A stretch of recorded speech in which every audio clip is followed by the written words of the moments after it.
Hello and welcome back to another episode of Handy Dandy Repairs Profit or Loss series. Today we are actually live streaming, so if you're watching live, thanks for watching. Today we're going to look at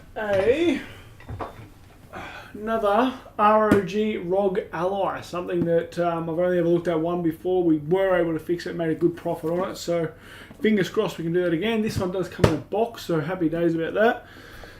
So let's get into it. So here's our box. Does seem to come with all the accessories and whatnot. Has the stand in there. Hasn't been used.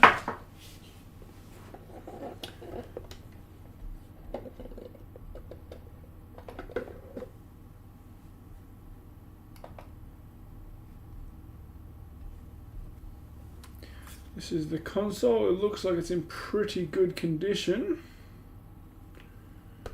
I just realized I'm not recording. I do need to record this as well. So I'm just going to start again.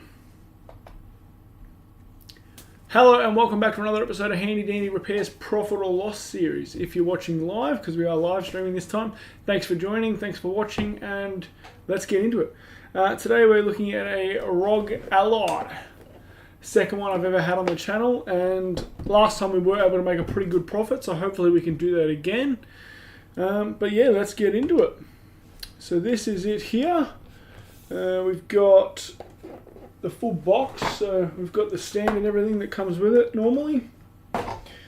We've got the console here, which is in pretty good condition overall. A little bit dirty, but overall not too bad.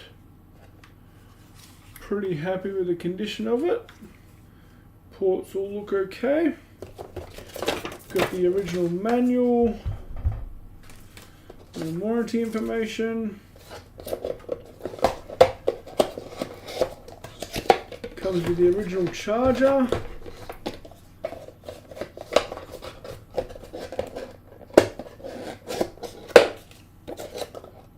Nothing on that side. So that's all good. So it comes with all of that, which is great. So let's have a look. Just going to zoom in a little bit. So I believe the problem with this is it won't power on or it won't charge or something. So I'm just going to hold the power button for a few seconds and see if anything happens. Nothing at all. No display, no lights, nothing. Okay. Just going to plug it in to our meter and see what we're drawing. Nothing at all. Okay, let's go ahead and get this taken apart and have a look. The person I bought it from did say that they've replaced the charge port, so maybe they haven't soldered it on very well, and hopefully that's all that is, and then we can diagnose further as to why it's not charging at all.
Just going to put a quick post up that we're live.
Okay. Okay, let's pop this open.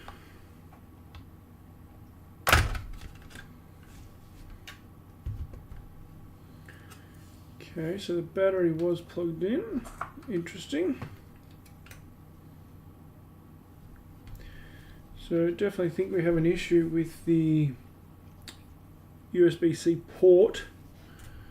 I assume it hasn't been soldered on very well, as we're not getting anything on our reader. Let me just make sure that our reader is working. Yeah, lights up straight away. We get voltages and whatnot. Just to confirm here,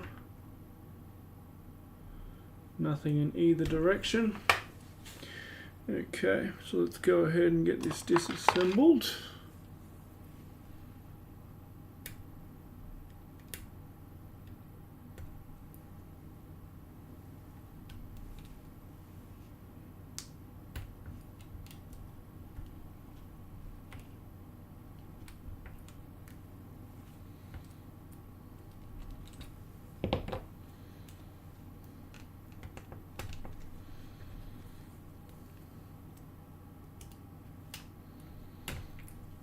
We are probably going to have to put some tape over that light sensor as well once we get a bit further into this, but for now it should be okay.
Now that I've taken the battery out, I'm just going to try again.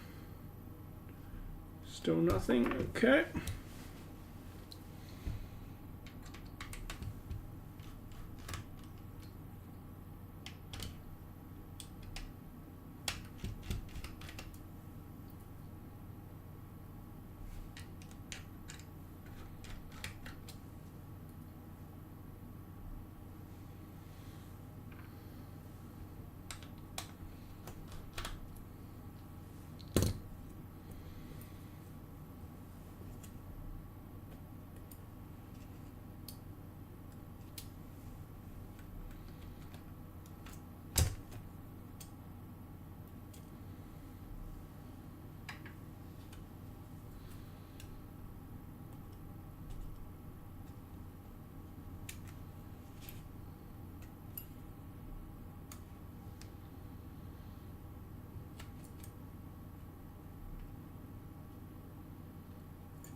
Welcome in, Dan, for the stream. Yeah, I thought, might as well try and stream something for once. It's probably about time I do.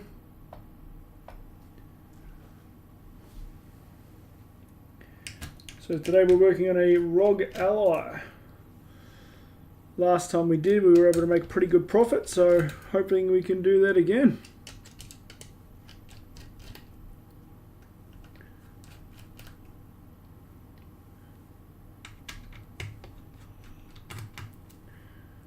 So far, all I know is it's not drawing any power. It's not charging. When we plug in our amp meter, we get nothing.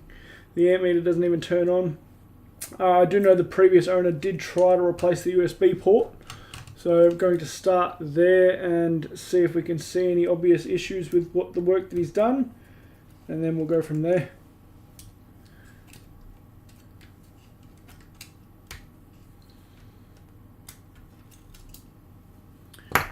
Alright, so we've got the board out. And we're just going to go under the scope and have a good look at that. I'm going to have to drop that down a bit.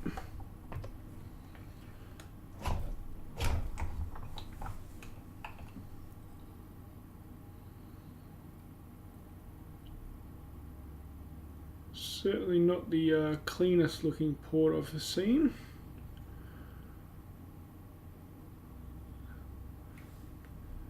I think there might be some bridges there. I paid $150 for this one.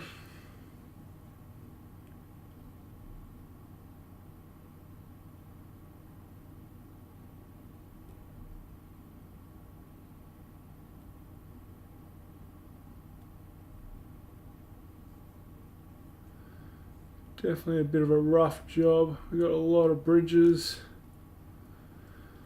So we might just try and clean that up with the iron. Let's have a look at the back side real quick. Ground joints don't look like anything major. Bit of glue and flux around there. I don't know if that's normal. Don't remember seeing that on the last one I worked on, so I think that's melted plastic. Yeah, I think that's yeah, that would have been the foam. So that's the sticky strip from the foam. He's melted all that.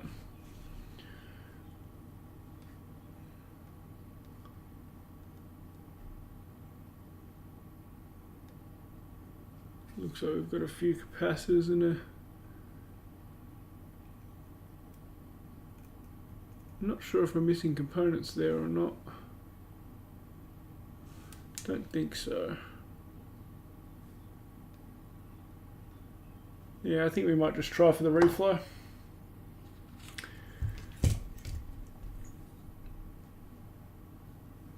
Where are we? Down here. Might even just try with the iron. See if we can clean it up a little bit with just some drag soldering. Just do one side at a time. Add some flux. Just come in with that low, small iron. I think I've got this set to about 350 degrees.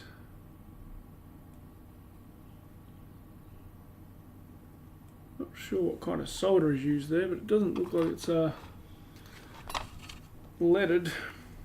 He may not have replaced the solder when he's changed the port.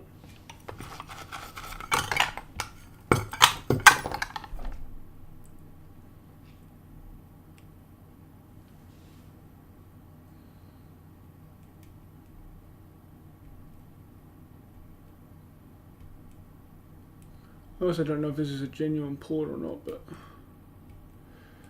I'm not having much luck with this iron. I might need to go to a bigger iron.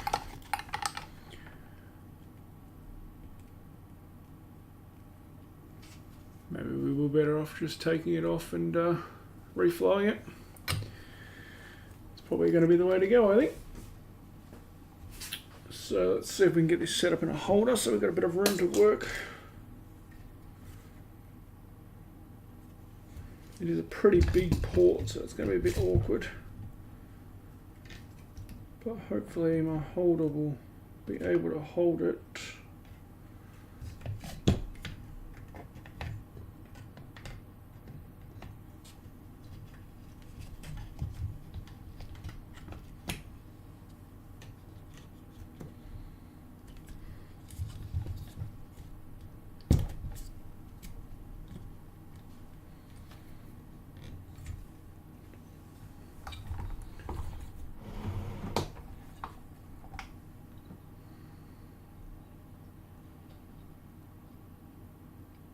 There we go. And we'll come in underneath it, say 440 degrees. Just see if we can heat that up.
Not having much luck with that at all.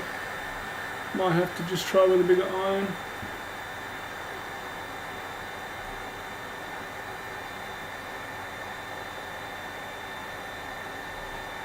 Oh, look at that, we've got 3 viewers now.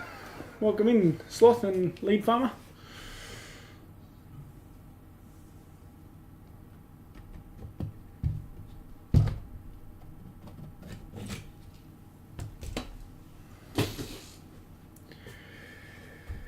Yeah, I really should take the nozzle off, but I just don't have the space to get under it without the nozzle on, because the nozzles are angled, they really help, but you're right, I really should. Let me try. I'll just hang it off the edge of the bench or something. I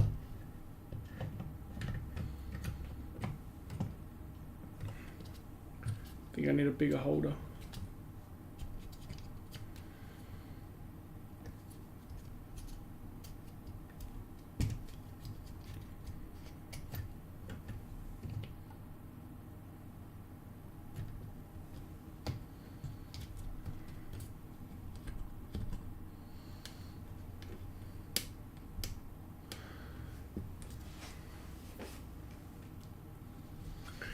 Let's see if we can just hang it off the edge of the bench over here somewhere. It does look like it reflowed a bit better though. None of them are attached, but at least I don't see any bridges over this side anymore. Might just try and clear some of the bridges over this side first.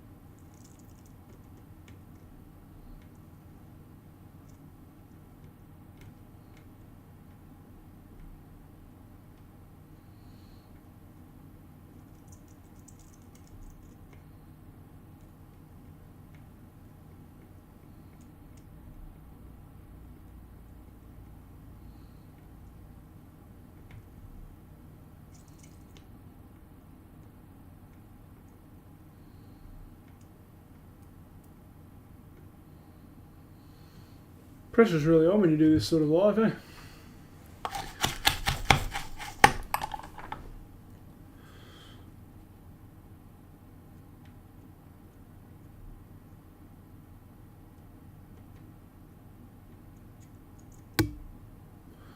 I just have to wick that extra solder up there.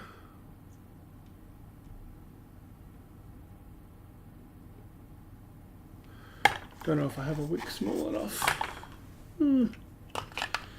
But this one should be alright. Cut the end off.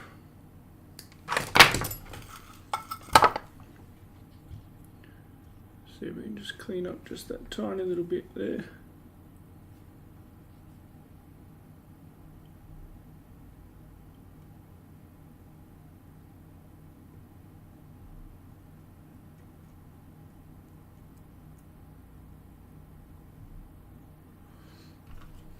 Doesn't look like a leaded solder, but not 100% sure.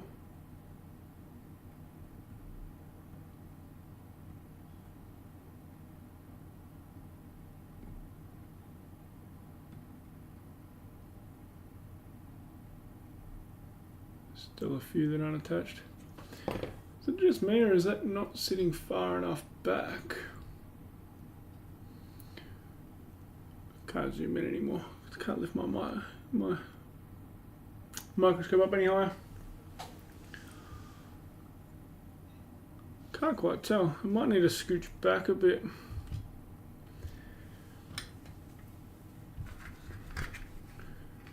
Let's clean this up here as well.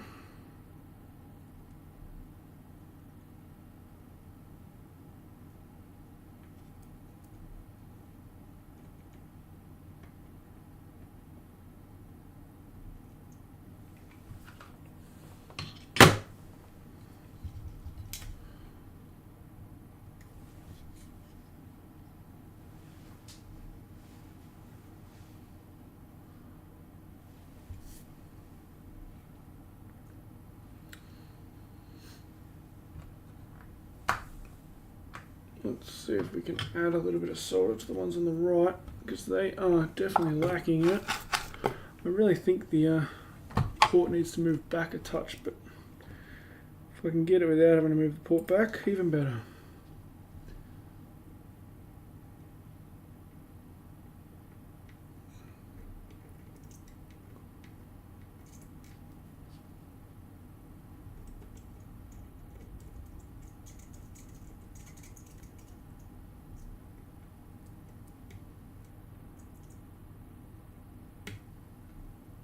Some of these just maybe sitting a bit too far forward or a bit higher.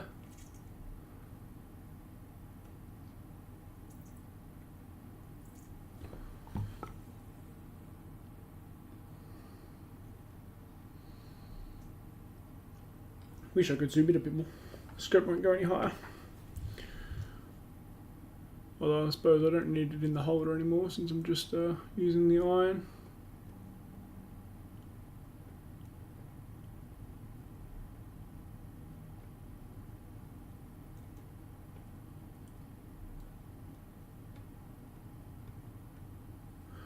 So I'll probably take it out of the holder and be able to zoom in a bit more, but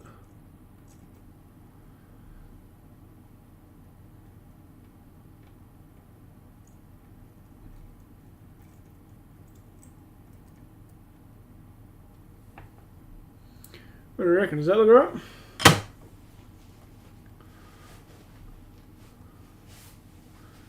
Oh, thanks Dan, I appreciate that. Both your last two comments, watching since the first video and the shout out, I really appreciate that. Just going to give this a little bit of a clean. I'll take it out of the holder and see if we can get a close up look. I think that should be okay.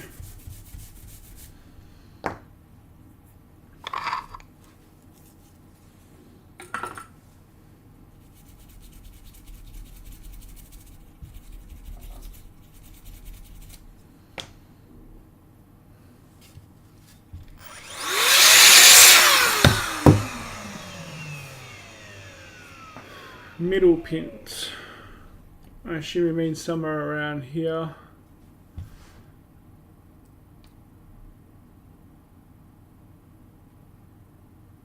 Oh, that one's a little bit loose. Yeah, there's definitely a few there. I'm just going to get it out of the holder so I can zoom in a bit more, I think.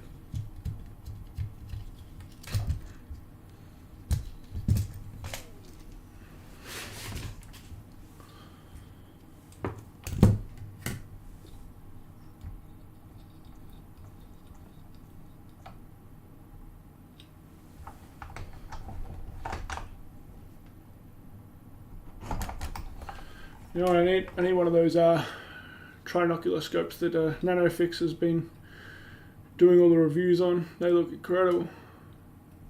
All in good time, eh?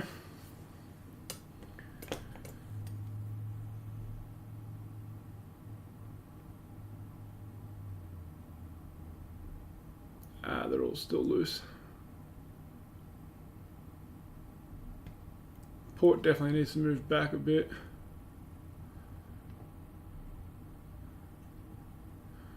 But at least we've sorted out the bridges and added some leaded solder, so I might be able to reflow it a bit better now off the edge of the bench or something. Just weigh it down like so. Take the nozzle off and see how we go.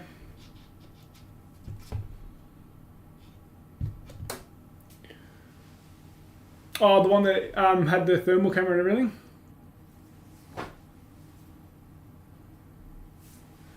That was an awesome, awesome scope. That looked wicked cool. I would love to get that myself, to be honest.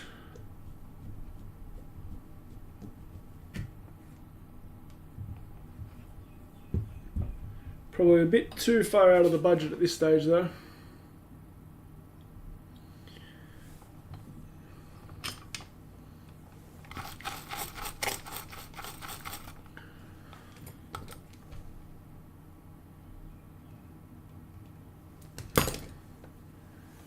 Just going to try and touch these up one by one maybe. Probably won't work because my hands aren't steady enough for that, but we'll see how we go.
Yeah, well done to NanoFix for that series. I've really enjoyed that. And it's definitely made me want one of those scopes.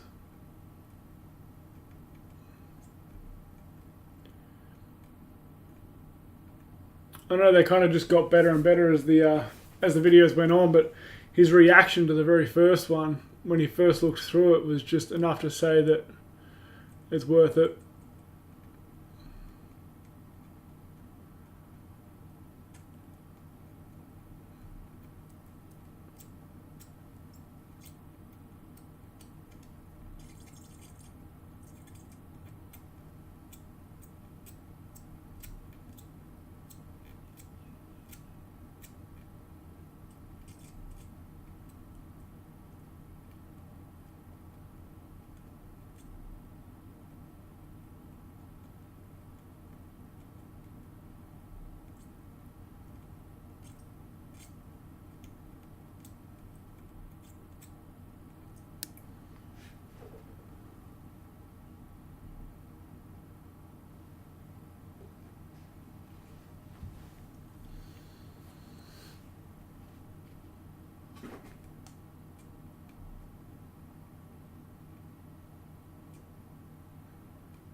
I think the biggest thing will be the depth perception, especially doing things like this, but also just being able to zoom in and out without like having to adjust the height and the focus and that.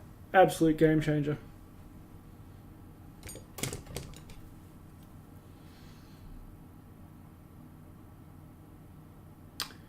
Just not having any luck with this. I really think I need to just move the port back. Pins are just sitting too far forward.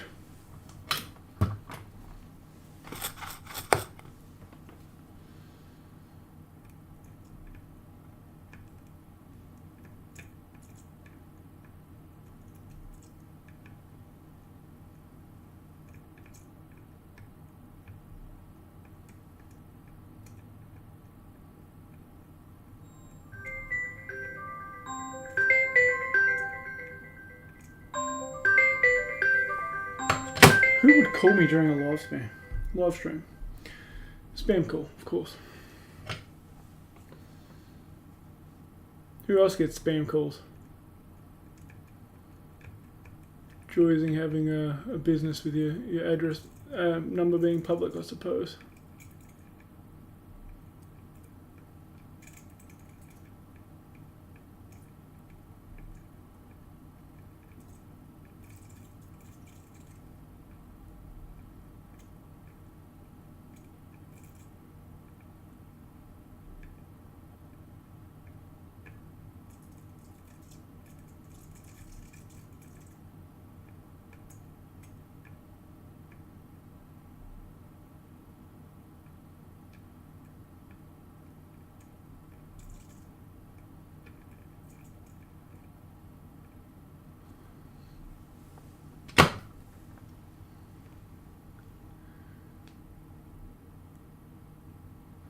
Every third call. Wow, that's frequent. That's crazy. I probably get like 4 or 5 a day, but like, I'd like to think that I get more that aren't. You know what? I'm probably wrong. Let's be honest. It probably is every third call for me too. I just half the time they just get in and out of my head, and I just forget that I had them.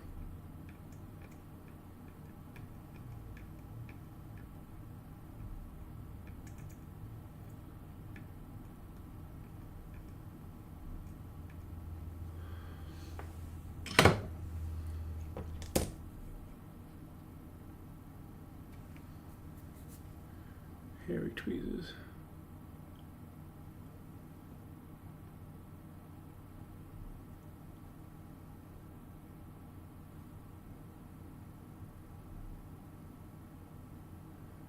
Oh, if you're getting that many calls, that's good. That's really good. But for every third to be, that's a lot of spam calls. Okay, I think we're just going to have to try and reflow this and move it up a bit. So, let me just wig up this extra here.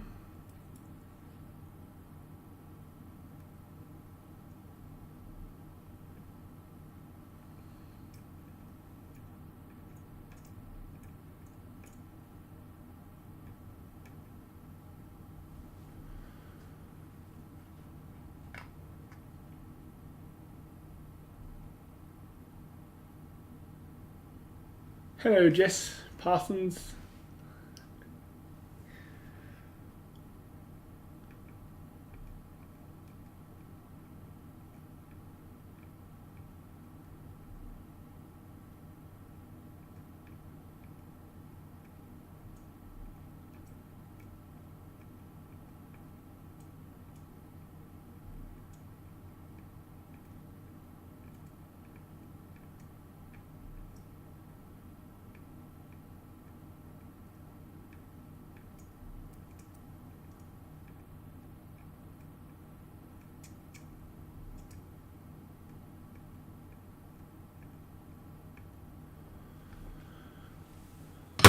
Okay, if that's not good, then I'm just going to absolutely clean that up and just reflow that because it's just not happening for me.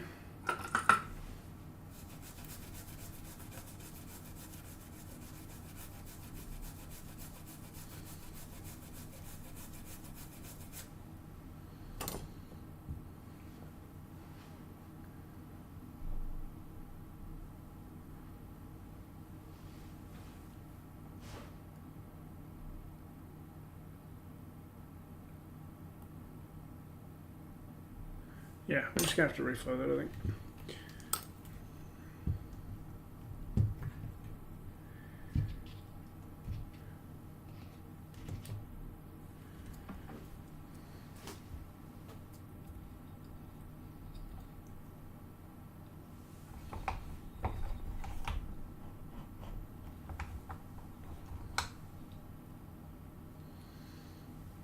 I might just add some leaded to these side ones as well. Try and help that flow a bit better.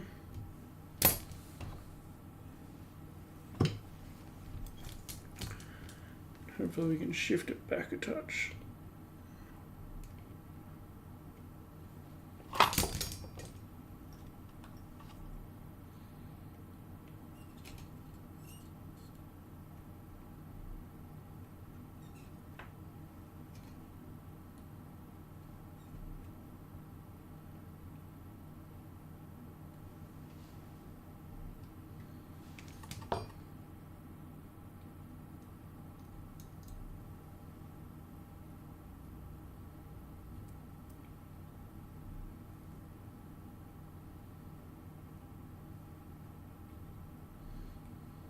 Yeah, this will be part of the profit or loss.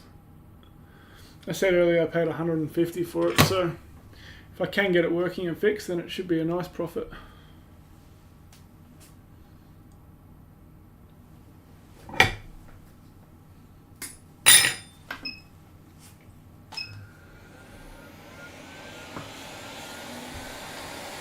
Try not to burn the bench too much.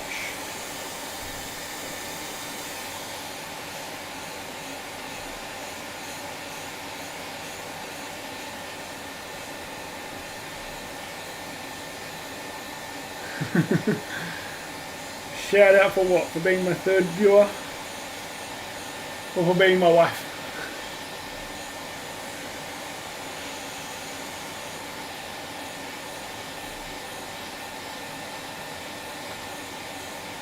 Oh, good shout, yeah. I forgot that I just cleaned it off though.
Temp is on 440 at the moment.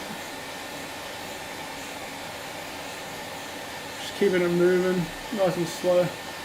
Probably should have added some leaded to the middle ground pin as well, but I forgot about that. Maybe we can help that one with the iron.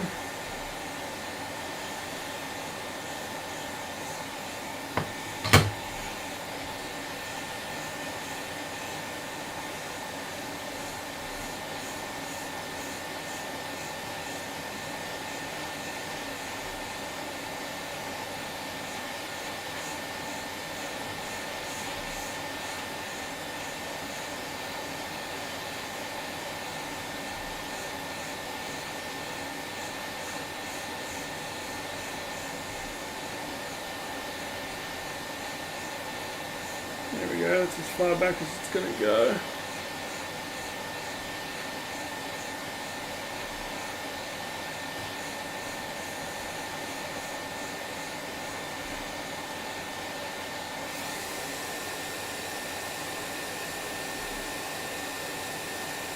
He very well might have, honestly. He definitely didn't use leaded solder, that's for sure.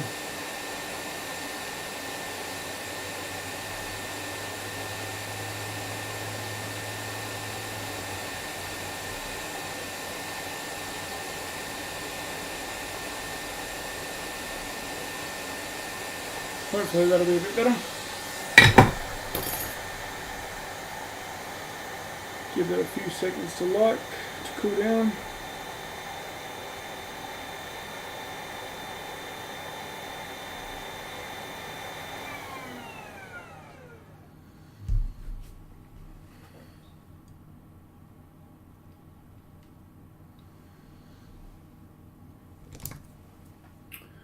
Let's give it a clean. Where'd my brush go? Right in front of my face.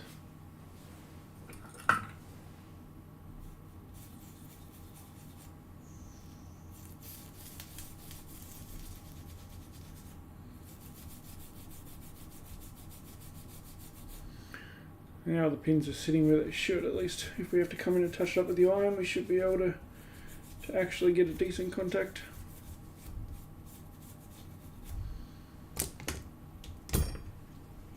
I should have some proper cloths here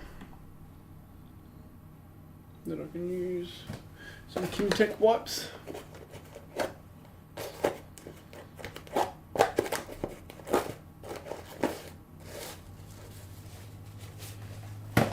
Running low on these though. Hopefully. Wouldn't hold my breath though. I don't work that fast. Most of my videos are cut down a lot. Spend more time editing than I do fixing.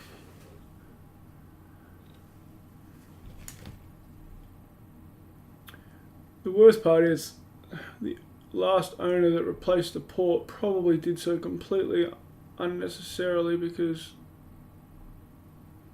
it probably wasn't a port issue. It's almost never a port issue. That one's not good. That one's bent. That's broken. Is that the trace or the pin?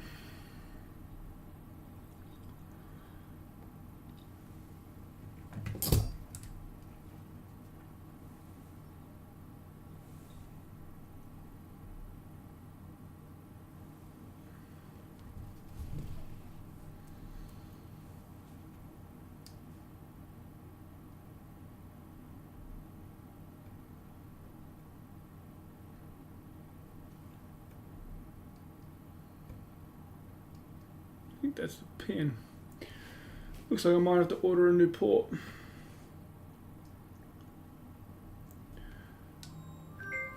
So a huge gap under there. So it's just not sitting right. Maybe it's melted. It is a bit melted. Looks like I might just have to order a new port for this one. That's unfortunate.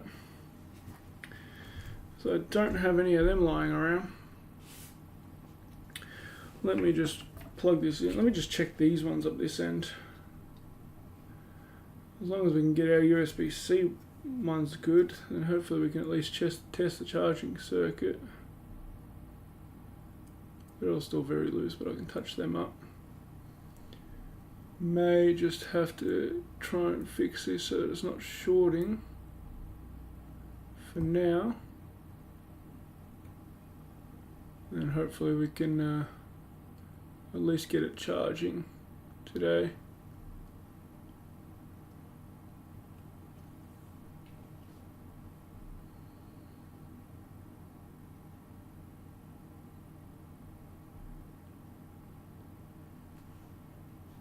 So let me just touch up these USB-C ones.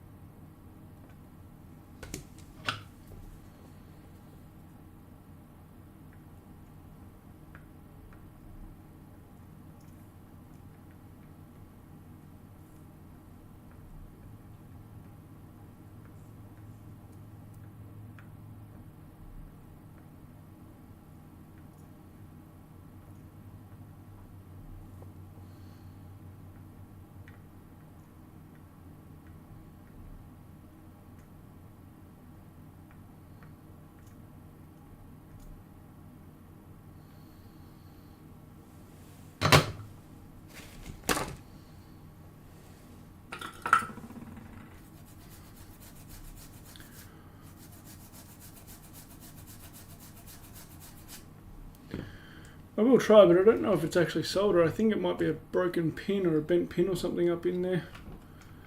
If you're talking about this one over here. See if I can get that in focus.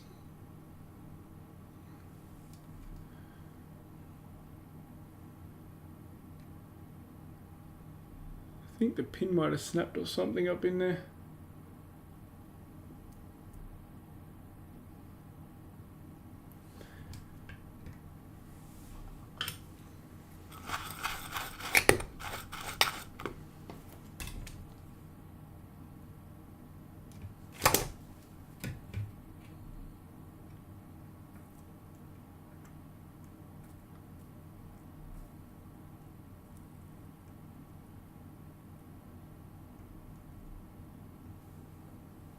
Great advice, farmer. That worked beautifully. Let's have a look over here. I think it's a broken pin. I don't think it is solder, but let's see what happens.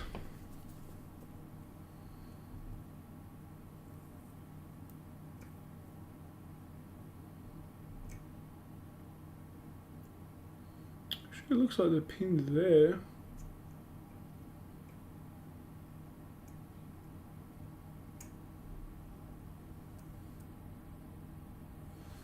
I really can't tell what's going on there.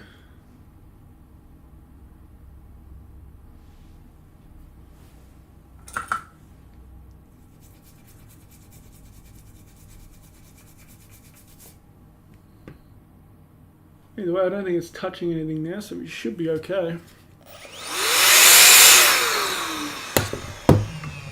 And quickly check it with the meter if it's shorting.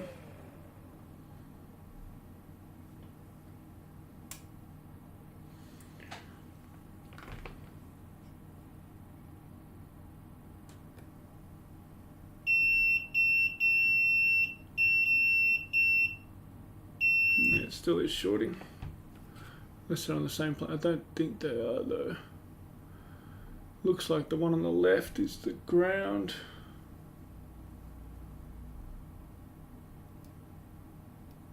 Yeah, I'm pretty sure that pin is missing. I think the pin's been bent up in there.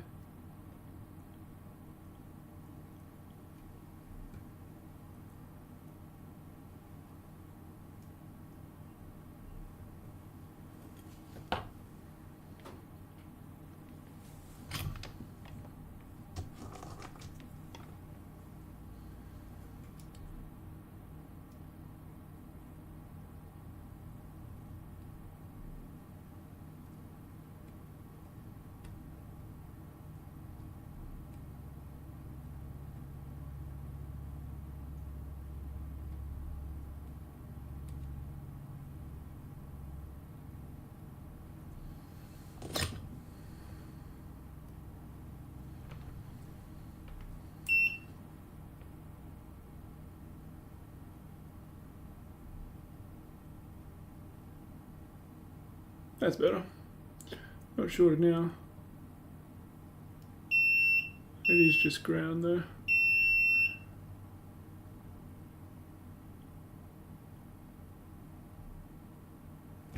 That's alright, we could do without them for now, as long as the USB-C side is okay.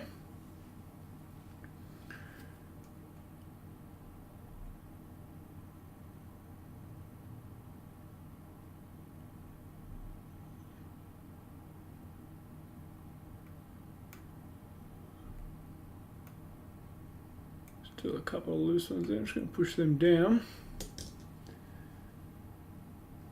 Metal shield edge is touching. Touching on what?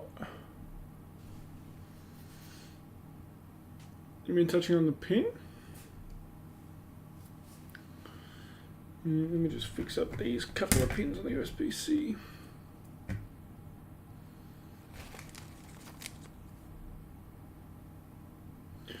Press them down, so they should be alright now.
Still a couple of bridges there, I think one there and one there.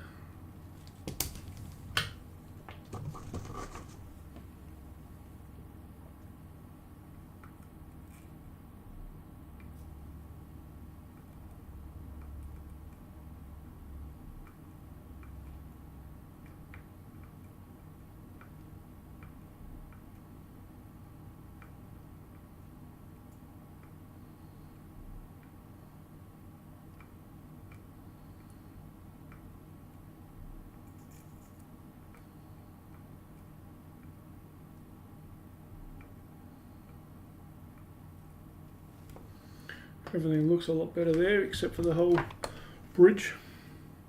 I'm just going to try and wick that up, I think. Because everything else looks a lot better.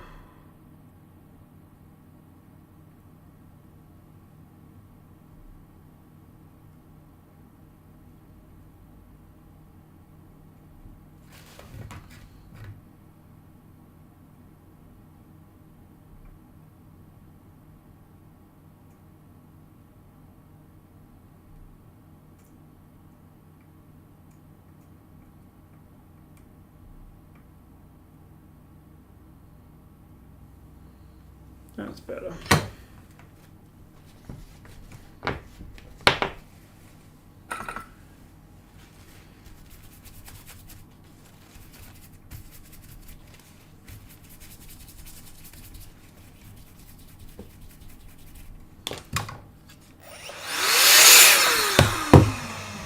Okay. Let's see if we get anything on our USB-C meter now. Probably flip it up in a direction you can see it.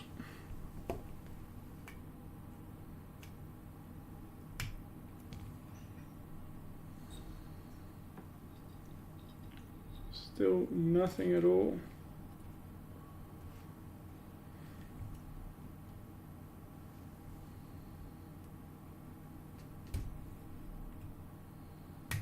Try it the other way around. Nothing. Doesn't even power on.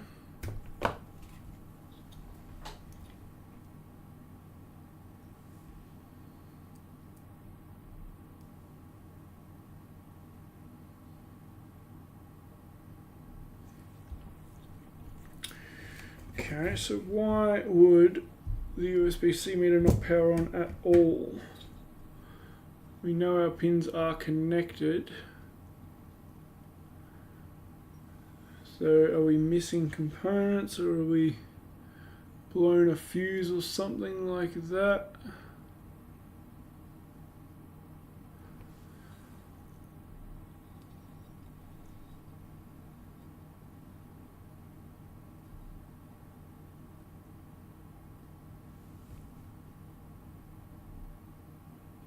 Everything looks intact there. We are missing a filter there, but for that port it shouldn't matter. It's only the USB-C that we're worried about at this stage.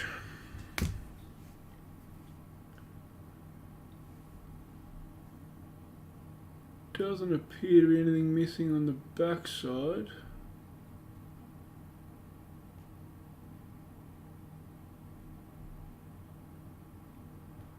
All these missing spots look factory from what I can tell. Let me just check some of these fuses here.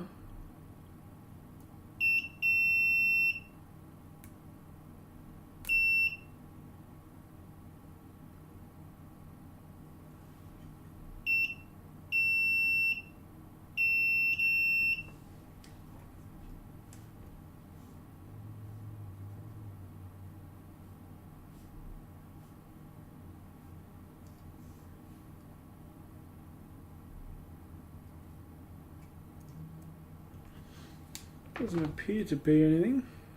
So let me just plug this USB-C in without the amp meter and just check for some voltages in a few places.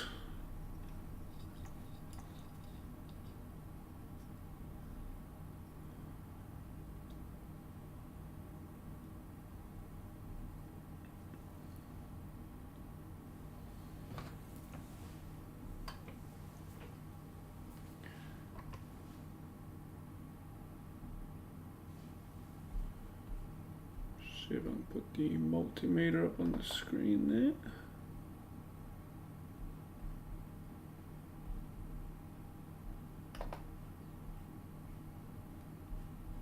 If I open the software, I should be able to, yeah.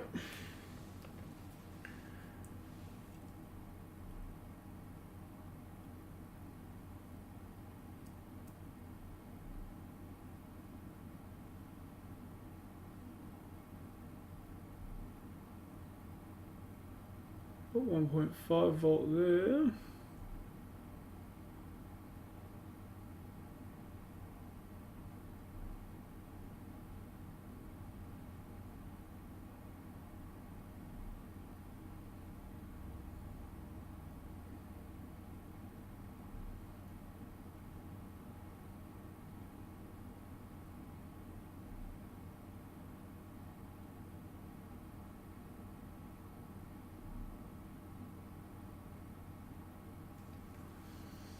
Interesting.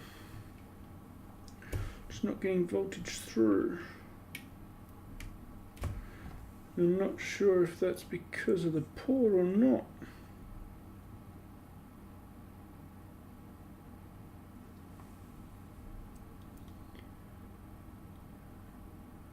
Have a look over here at our over voltage protections and stuff. See if anything's coming in here. Nothing there. I forget where it comes in. I'm pretty sure it comes out here. I can't remember where it comes in. But I'm not getting anything in.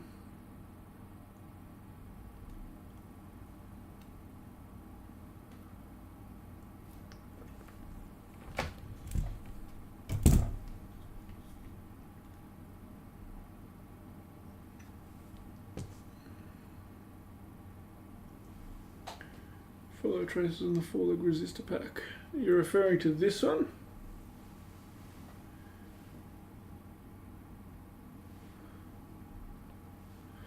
I did have a look inside the port before. I couldn't see any damage in there. Port itself looks okay.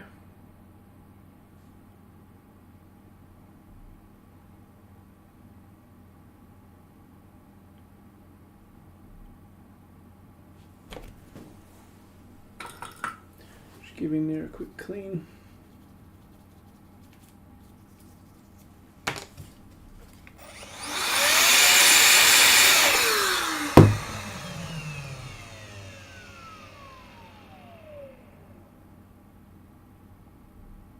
Port looks fine. So where is our voltage going? Or more importantly, where is it not going? Why is it not coming through at all? Just quickly check for shorts on some of these main caps here. I wouldn't think a short circuit would stop our meter from lighting up at all. I would think that we'd still get a reading. It would just be a high amp draw.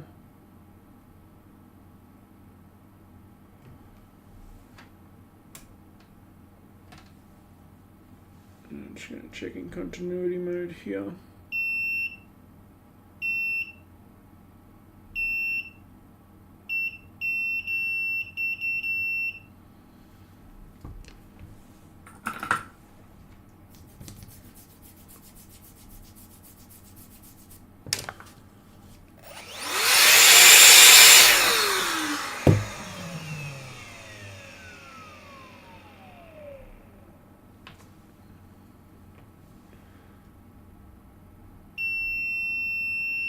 That's a basically 0 ohm resistor there on the ground line, which is a bit odd. Not sure if that's normal or not. Probably is.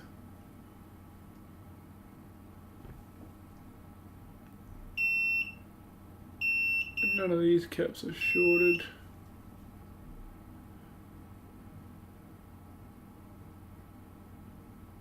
And these fuses aren't blown, we checked that.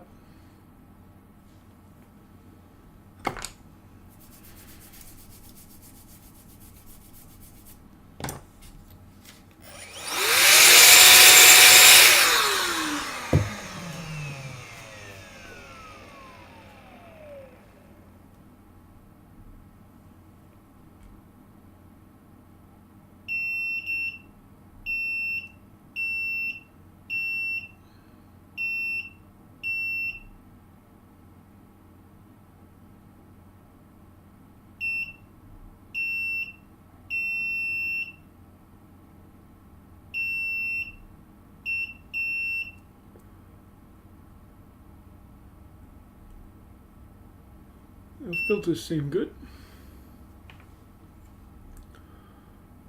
So is one of our pins still loose maybe? Just have a closer look at that again, just in case.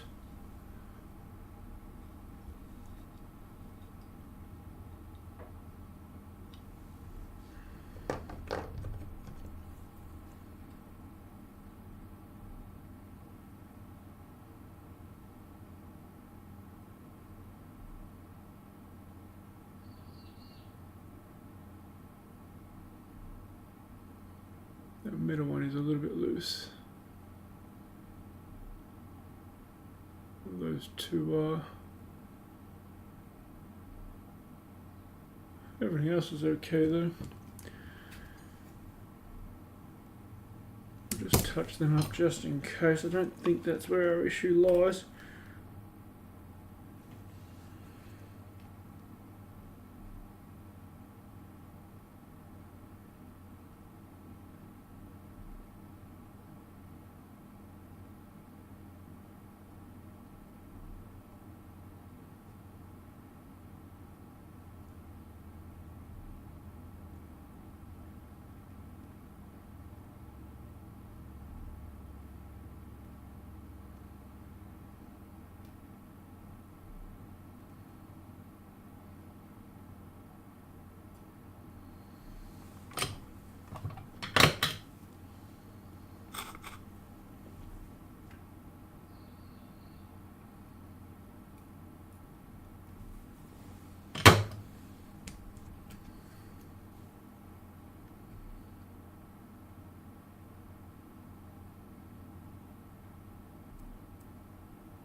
That's better.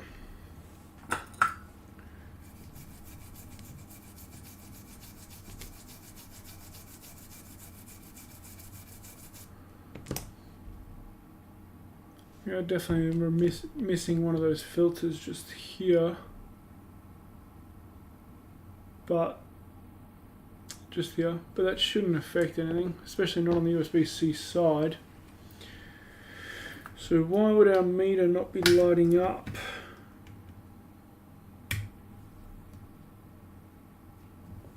We get nothing on the meter at all, which suggests that it's not even detecting that it's plugged into anything. Only thing I can think of is that this is not a genuine port and it's just not working the way it's meant to.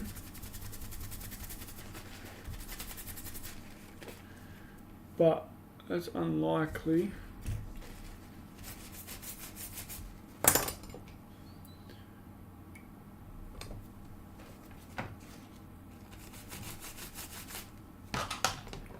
So let me just check that we have continuity.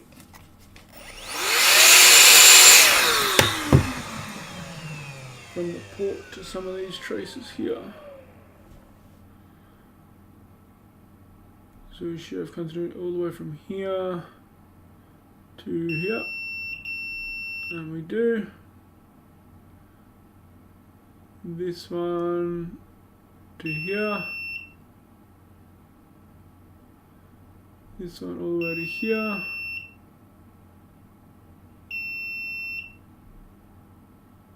These just go through the other side.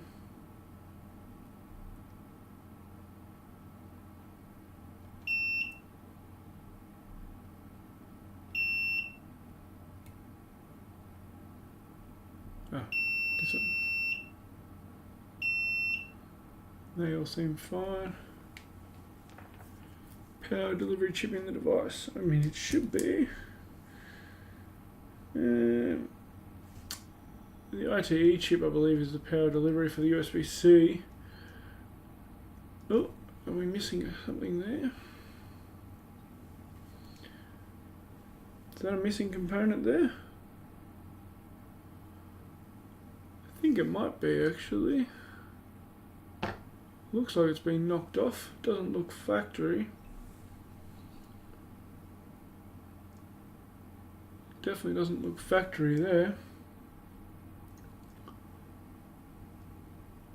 I think something is missing there. Let me see if I can find what's missing. should have video here.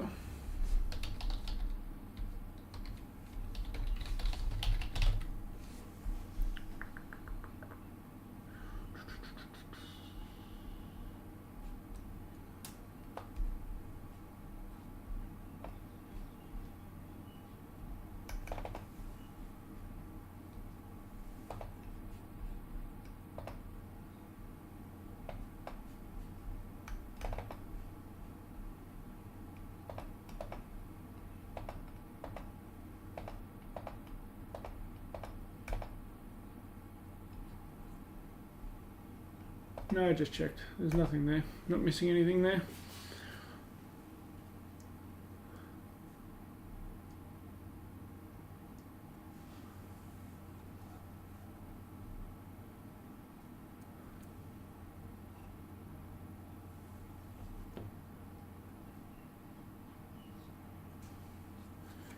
And there's also the intercell chip over this side. But again, that all looks undisturbed. Port seems okay, at least especially on the USB-C side. These ones over here are all fine. But we're still not getting any draw on our meter at all. Our meter's not turning on, so just doing a bit of a visual and checking a few things.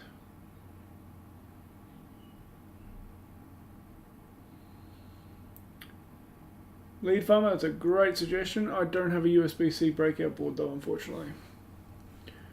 It is on my list for my next AliExpress haul for sure.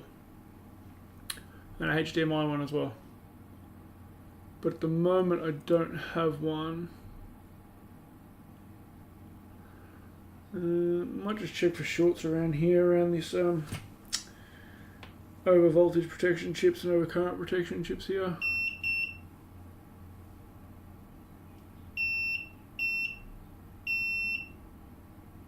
Pretty sure this one's over voltage protection. This is the output here. So they make this the input. So I think that's the over current one here. Everything seems there.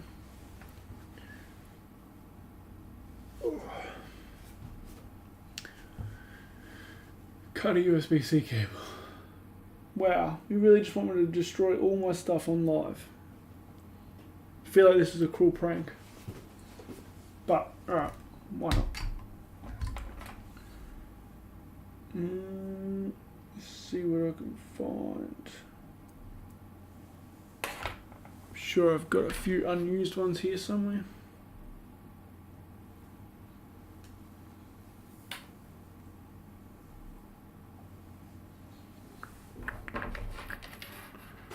Ooh, that's a good quality one, not cutting that one up.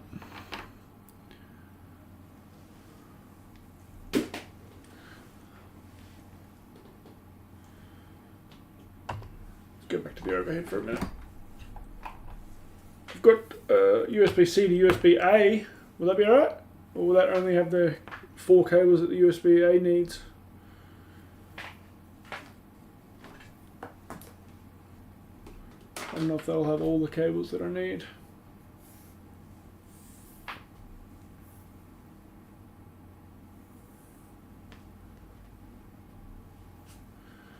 Is there only one way to find out?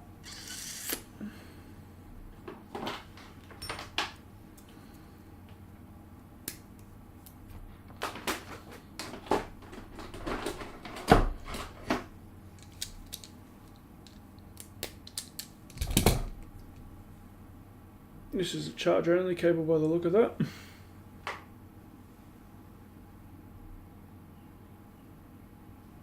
Thanks, Dan.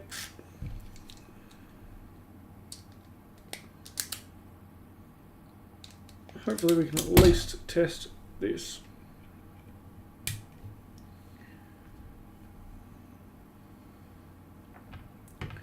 I'm just going to set up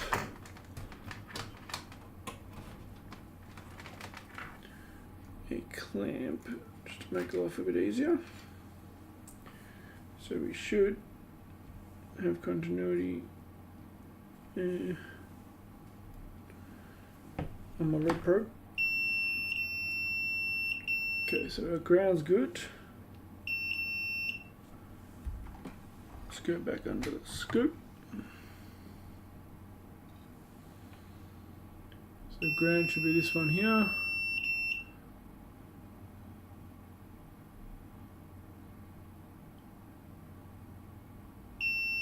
And that one. Cool. So that one's alright.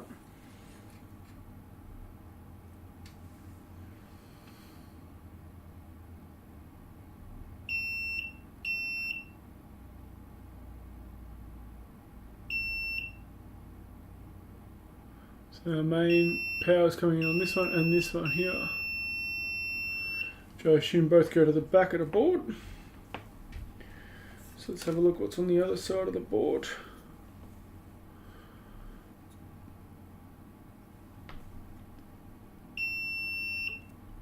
And they come straight into here. So most likely go through this diode here, I'm guessing. Guessing that's a diode. But comes through to there. So let's plug our USB-C back in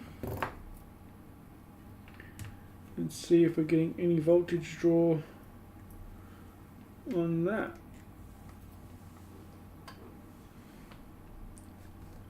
So what do we get here? We get half a volt. So something definitely not getting through where it's meant to.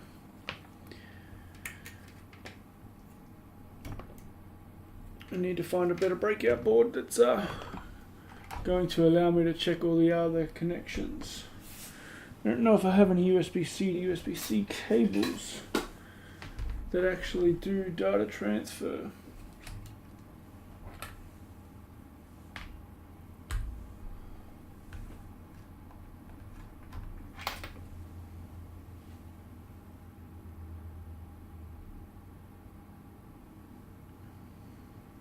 I do have this one, but this is what I use for testing my PlayStation controllers. I guess I'll just have to start testing them in the USB-C A port for now.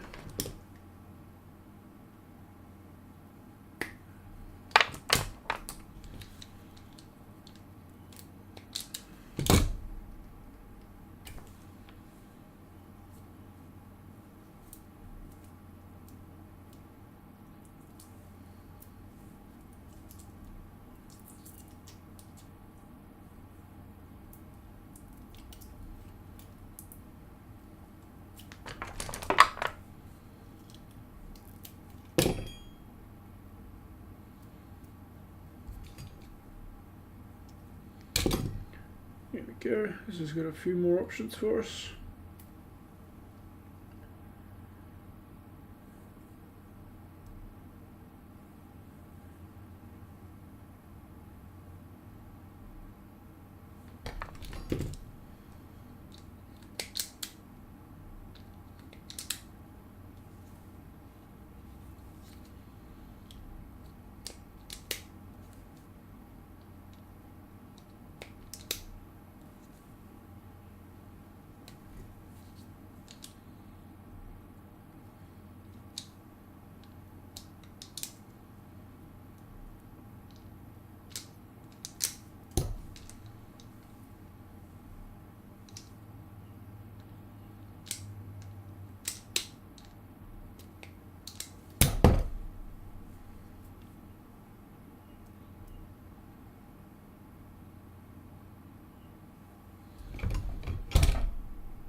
Okay, so we got our orange and purple leads there. Nope, nope.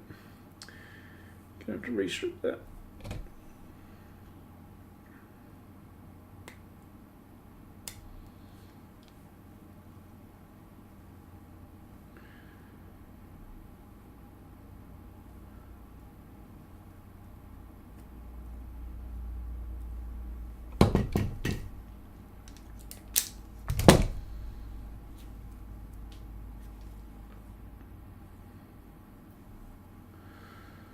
Why is everything wrapped up so tight in these things? So many different layers of protection.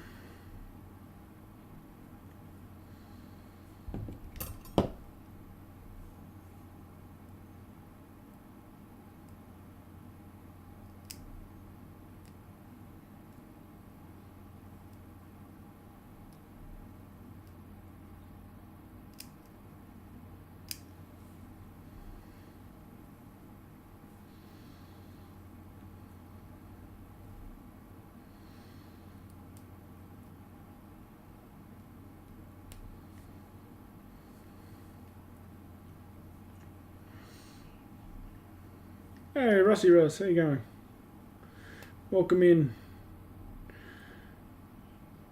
At the moment, I'm just stripping a USB-C cable because I don't have a breakout board.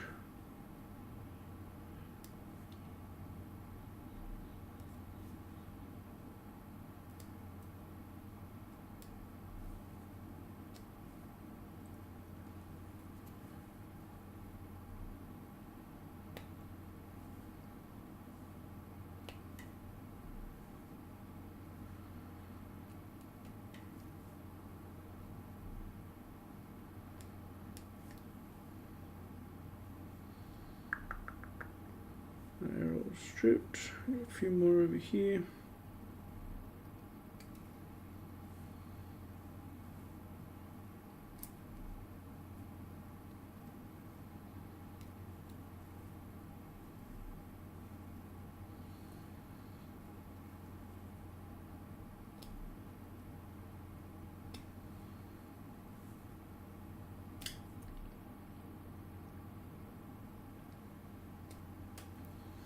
So what's everyone else up to while they're watching stream? They're just anyone else working on anything interesting?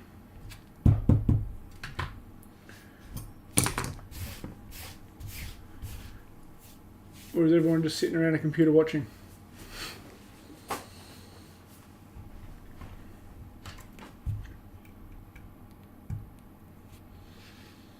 Alright, let's keep all these separated.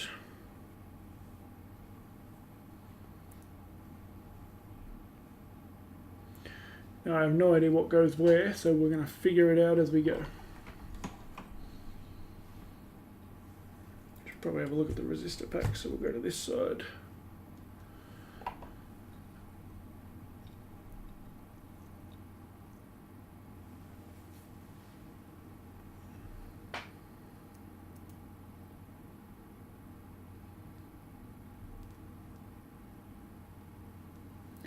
It is the first live stream on YouTube. I think I did one on Twitch before, but that was kind of an accidental stream, to be honest. I was in the middle of making a video and I accidentally clicked start streaming instead of start recording on OBS.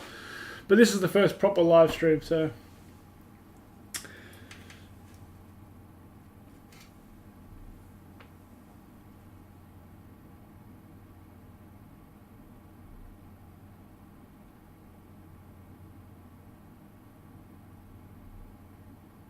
Yeah, I should probably switch my multimeter back to continuity mode. That might help.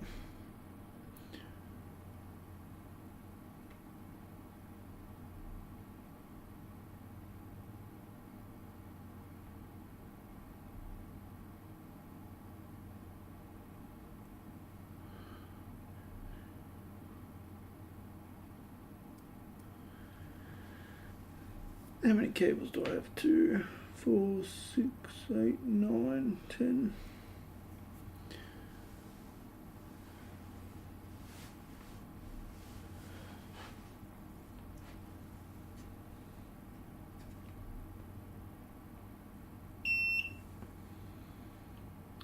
So where does this one go?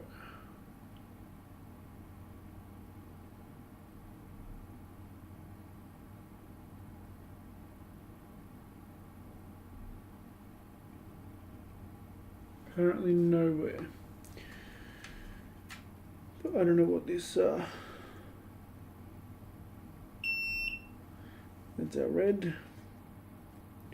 Our black should be ground. Let's see if we can find where our green goes.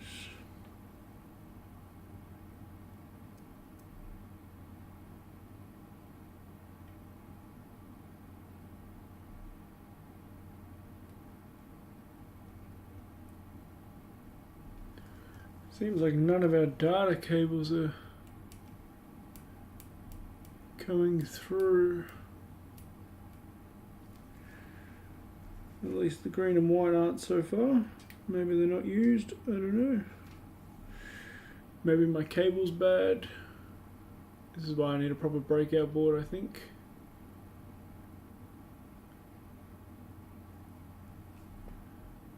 And nothing connecting to that either. Let's try our yellow cable.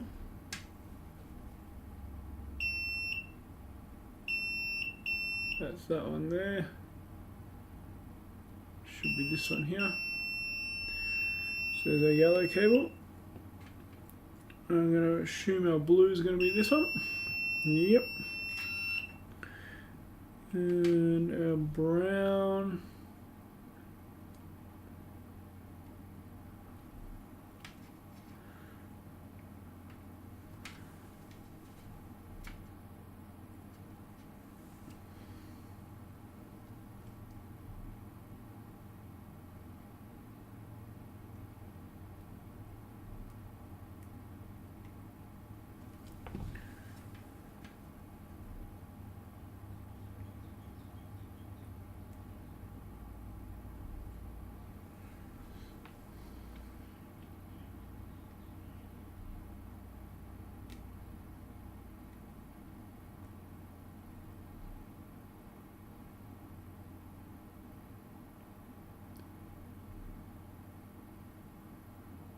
No connection on the brown either. Last but not least is the purple.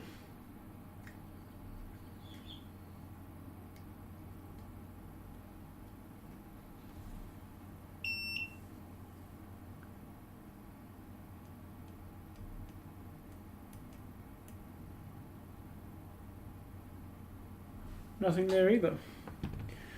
So of all of our data cables, only 2 of them actually go to the board.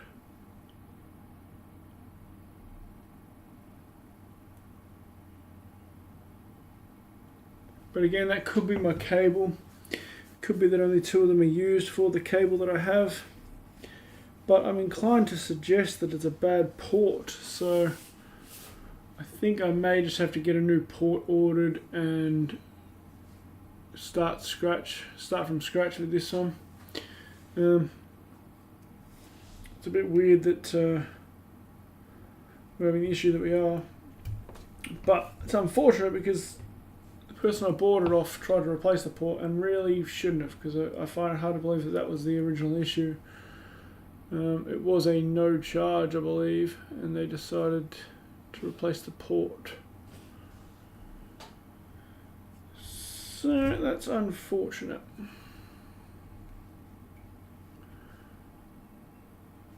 So yeah, I think I'm just going to order a new port for this one. We're going to call that there for now. I'm just going to get it all back together and clean up a little bit. And then maybe we can have a look at a Slim, PS5 Slim. We've got one here that has a 8080 1F12 error, which I believe is a memory issue. So we might sit there and try and reball some memory. Kill some time. Breakout board, definitely, yes. I will add that to my AliExpress haul. Not sure if my wife is still in stream, but if she is, know that I'm about to spend some money. Lots of it.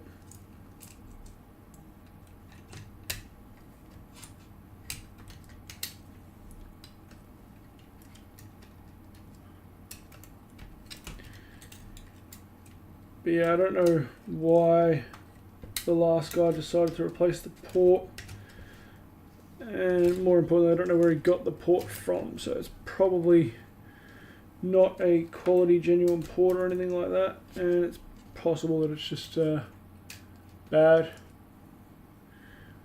Oh yeah, the breakout board is definitely cheap, but problem is when I do an AliExpress haul, I don't just buy one thing, so there will be some money spent. I mean, if I'm going to buy something from AliExpress, I might as well do a haul video, you know what I mean? I might as well get some content out of it and spend some money.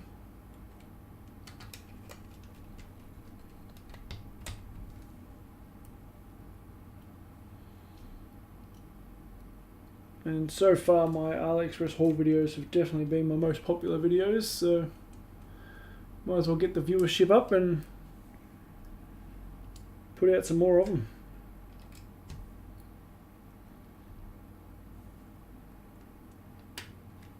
I can understand why they do the best. I love watching them as well.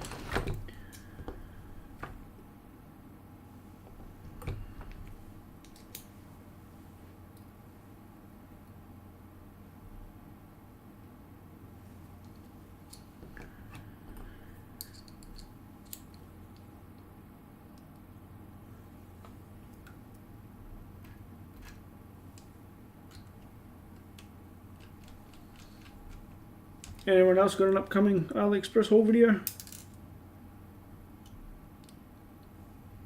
I love watching them.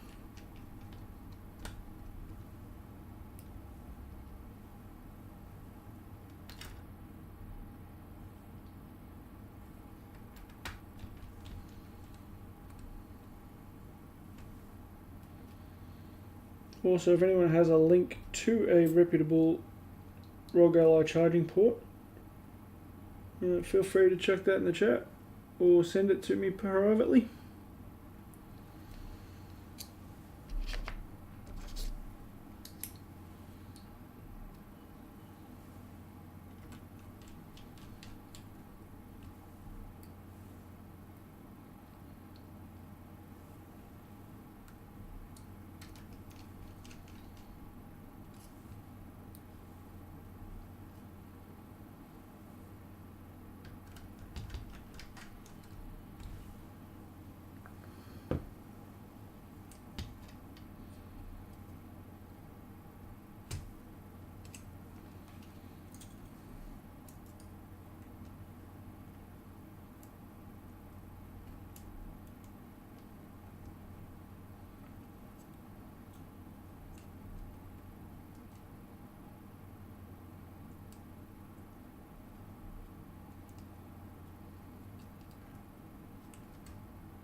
I'm not going to put everything back together because it's obviously going to have to come apart again, but just enough to be able to not lose anything. Don't want to lose any screws or anything like that.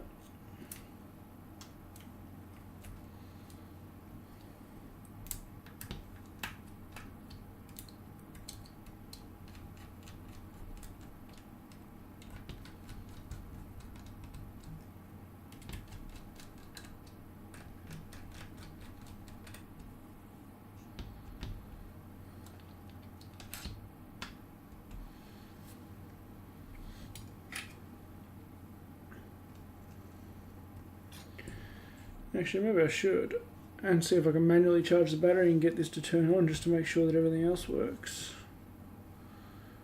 Nah, save that for another video.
Welcome in anyone that's new and hasn't said hi.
Going to quickly check if there is any voltage on this battery. Gonna guess probably not, because it's probably going into protection mode from the light sensor and whatnot. Yeah, reading 0. 12 AM, Jesus. Alright, good night. Thanks for joining.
I need that fan out of the way.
I think it's raining outside. Can you hear it raining? Is it raining where you guys are?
We got any gamers in the chat? What games are people playing these days?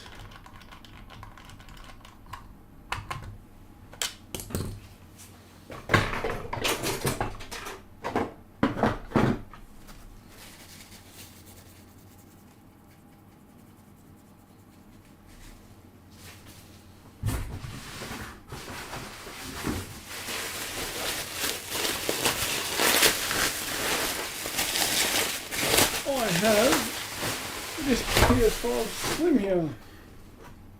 So let's have a look at that. This was 80801F12 error, I think it was, which is a RAM related one. If we can fix it.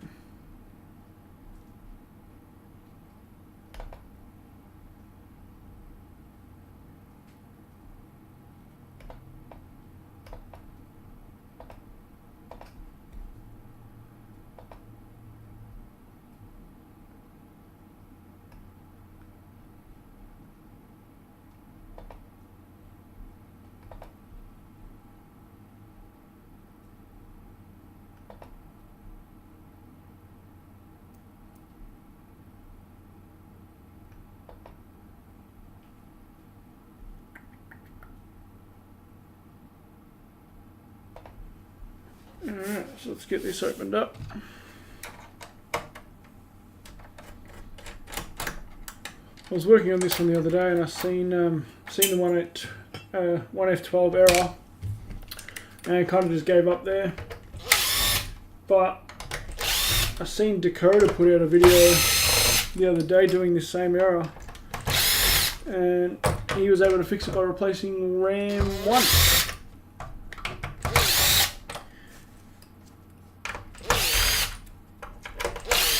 Granted, for him he had liquid damage, so he was able to sort of see which RAM was likely at fault, but couldn't hurt for us to try. Might end up replacing all the RAM and still get nowhere, but it's worth a shot. Although before I do that, I've seen in the Discord, on I think it was Dakota's Discord, that somebody mentioned applying pressure between RAMs 2 and 3 and trying to boot it that way and seeing if that fixed it, so might try that first.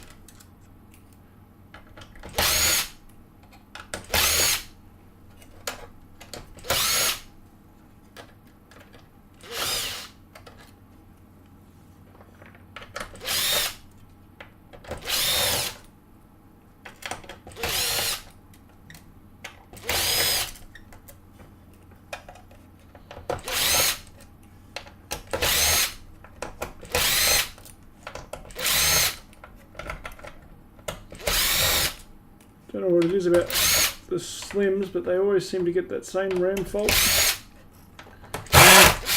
Seems like it's a very common issue with them.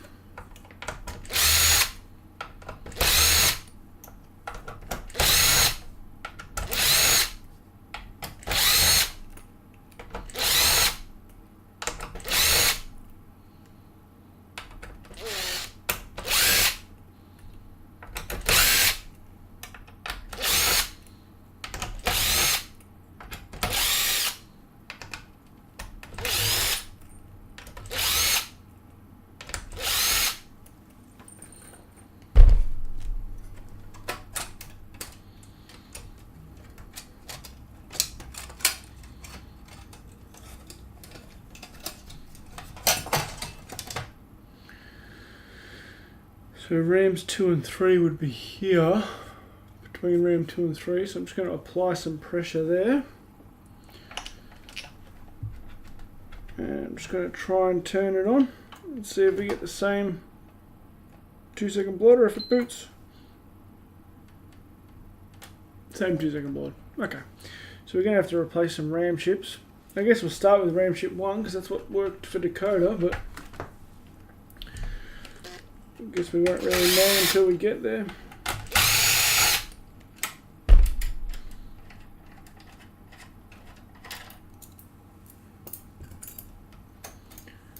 Suppose we can do a bit of a visual around them just to see if any of them stand out.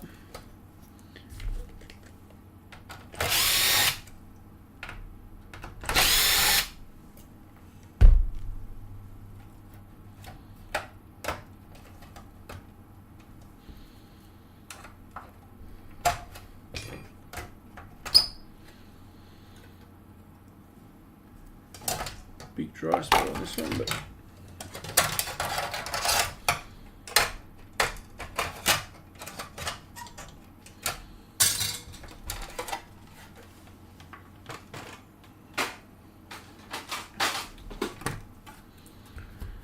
okay, let's just do a bit of a visual around the RAM.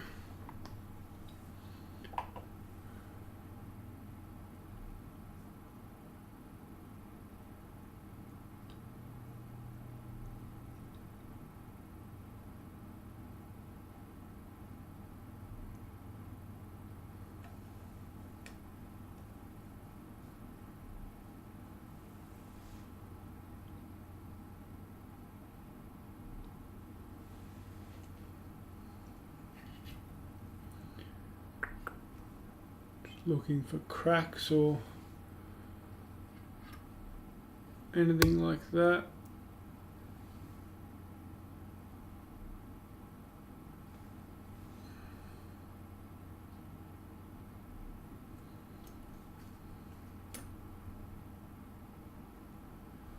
Most likely not going to be visual though. I wonder if we'd be able to see it on a thermal camera. Might quickly try that.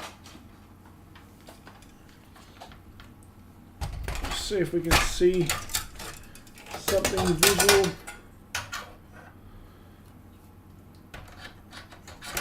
It might give us a bit of an indication of which RAM could be faulty. So just load up the thermal cam.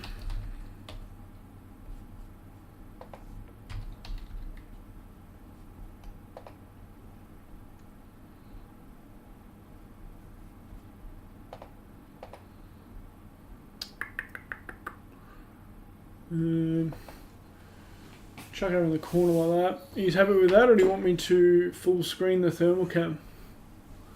What would be easier for you? Do you need to visually be able to see the PlayStation, or you just want to look through the thermal cam?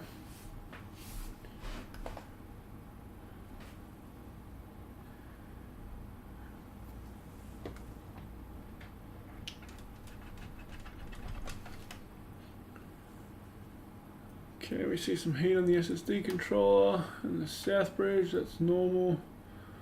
It should dissipate, and now we can try turning it on.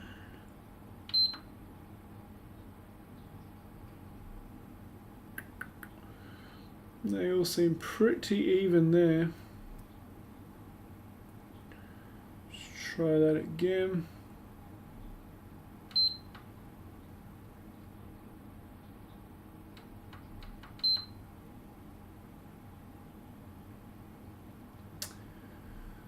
I don't really see anything obvious to use.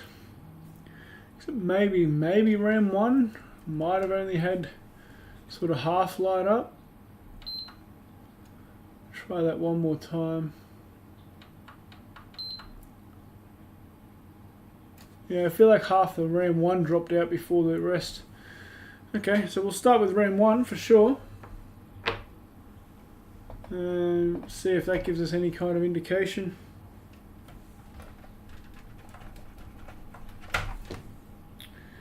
Now, I think I'm going to have to take some off a donor. I don't think I've got any RAM ready to go. So we're going to have to reball some RAM.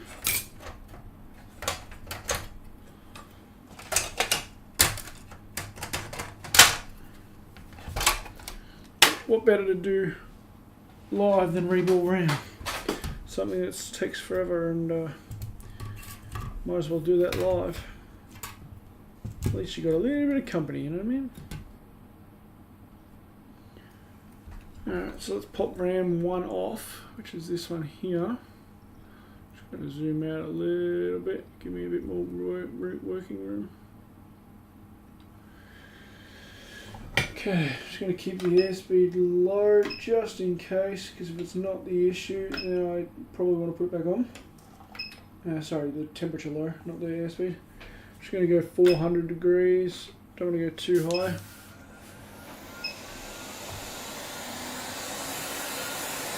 Going to heat the board a bit first.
I don't know where my wick is. There we go, this should do.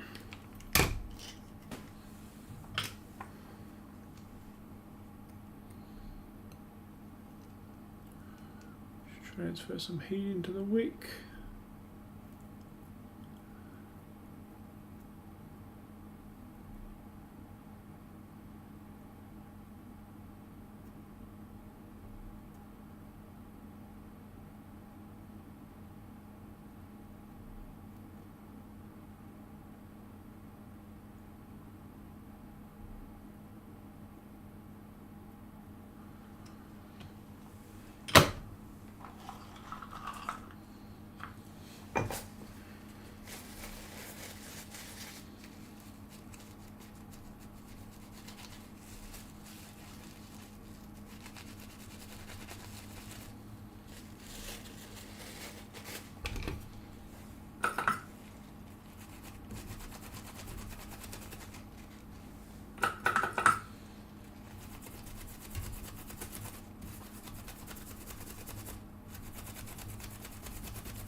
At the moment we're working on a PS5 Slim that has a 80801F12 error, which is usually memory related, but doesn't sort of specifically say which memory chip. So we are swapping RAM chip 1 in an attempt to fix that, and if that doesn't work then we may just go one by one replacing RAM chips until we hopefully can fix it. But I've also heard that it could be related to solder balls under the APU, or cracked solder balls, or even ripped traces under the APU. So there's a lot of people that haven't been able to fix this fault, so we're not sure if we will be able to fix it, but that's what we're trying to fix anyway.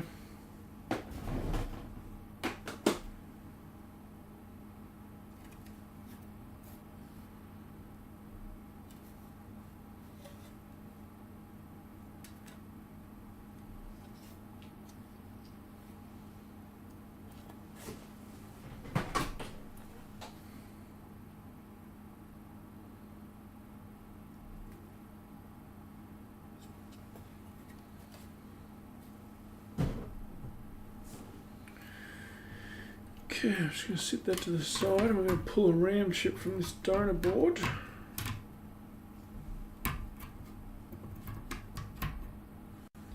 We've got one there, we'll take this one, that'll do.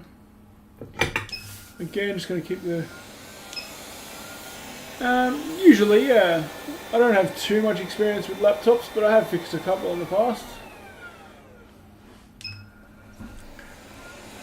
Going to keep the temperature low for this because we obviously don't want to damage the chip. We'll just take our time.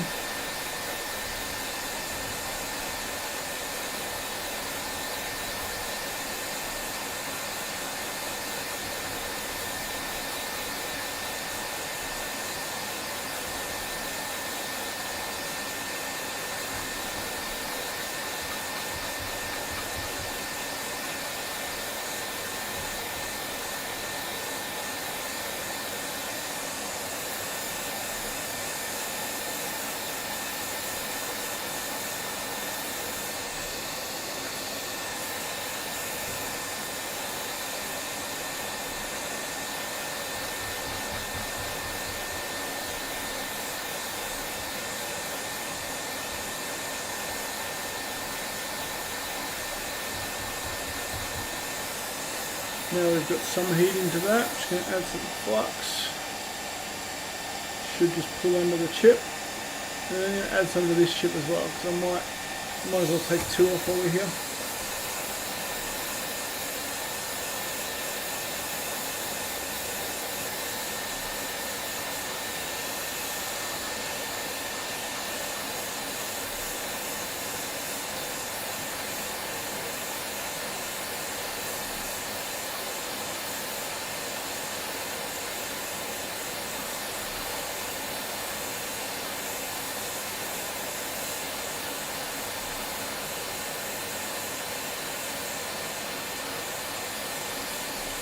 It depends on which console.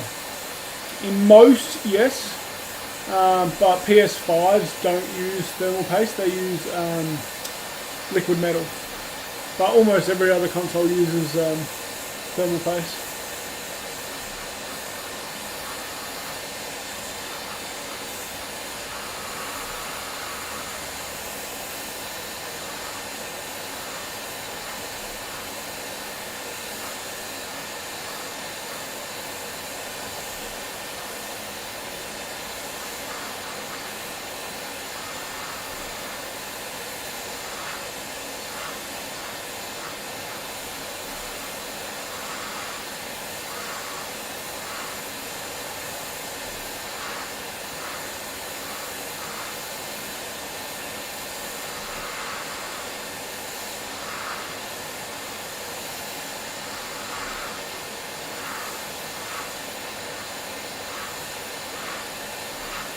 No, definitely not. Liquid metal conducts a lot more heat, has a lot more heat transfer, which is why they use it. The PS5s get super hot. The downside to liquid metal is if it spills, it's conductive, so it can cause damage to things. But in terms of performance, liquid metal is definitely the better. It is definitely a pain sometimes, yeah, but that's mainly because of the damage that it can cause, and just working with it in general, but in terms of performance, it's definitely a higher performer than thermal paste.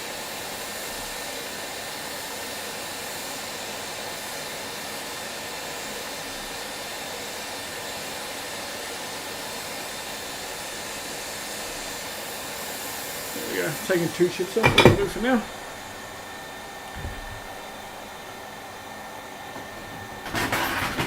We'll get ready to reball those.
The liquid is flux.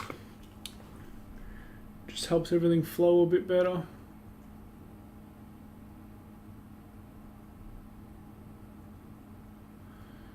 I have to clean my wick off here.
Going to add a bit of heat back into that so I can clean off the flux a bit better.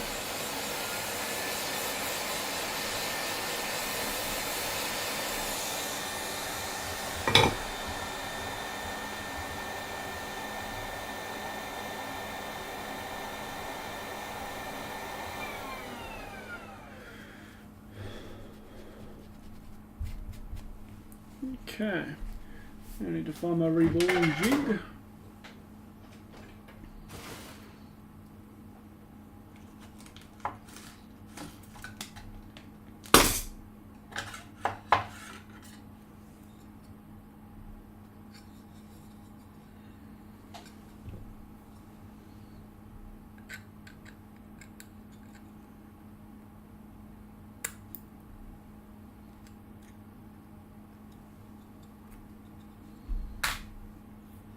Yeah, it was a microfiber cloth, yeah. I wouldn't normally use that for electronics, but like, that's mainly because it's going to catch on something, but These are obviously flat now, so there's nothing to catch on. Works quite well. It just absorbs everything. I do use it on boards as well, but it's more of a dabbing technique when you're working on a board as opposed to something flat like this. But it just absorbs the flux quite well.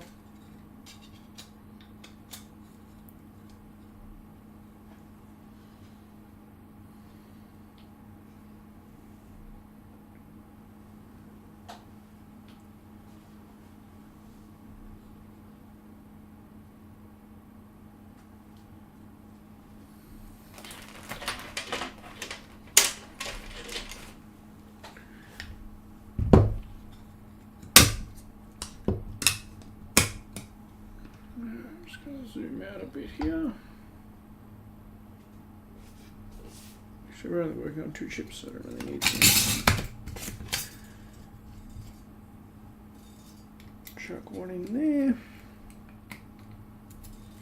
and one in there.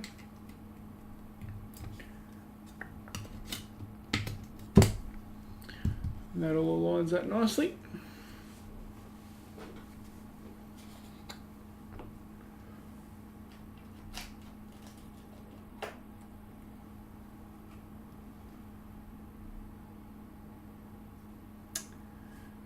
Normally I would just recommend a really soft brush as opposed to the microfiber cloth, because you don't want to get caught on things and damage it that way. So I would recommend just a really soft brush. And in terms of cleaning liquid, isopropyl alcohol for sure. But if it's RAM, it probably just needs a bit of a dust off. So even just a vacuum, or maybe not a vacuum, but just a brush really, just a really soft brush. Or an air duster and just blow the dust off.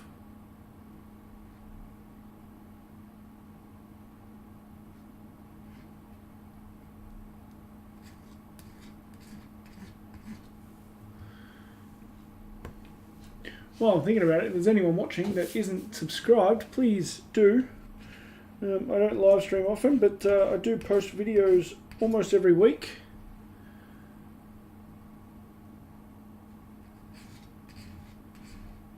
With a lot of this boring stuff cut out or sped up, so hopefully a bit more entertaining than a live stream.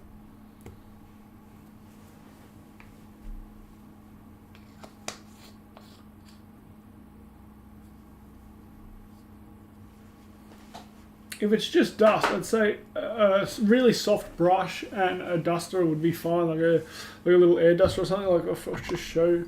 So I've got this little blower here that I think got from Amazon or AliExpress or something, and I usually just use that to blow dust off things. But otherwise, a soft brush like this, just a paintbrush, I'll use that pretty often. So for most things, that's more than enough. It's soft enough that it's not going to damage anything, but it's stiff enough that it'll get dust out of all the crevices and things. So just a little cheap brush. Like I think I got this from AliExpress for like, I think a 10 pack's like $2 or $3 or something. There's probably a link on my link tree. So if you go to one of my videos on my YouTube channel, there's a link tree in the description, and I think there's an affiliate link in there for something like this. If not, there's plenty of other soft stuff. But yeah, if you've tried the brush and it's not working, then definitely isopropyl alcohol. Don't use water or anything like that. Alright, let's get these reflowed. So we're going to go about 60% airflow, drop the temperature right down to say 280, 290, something like that. And just put a nozzle on there. And we'll just slowly do that. I'll grab my bent tweezers just to hold the thing down.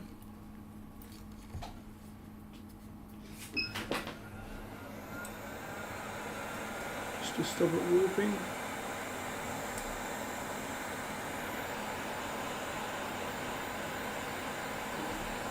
Just going to slowly move around.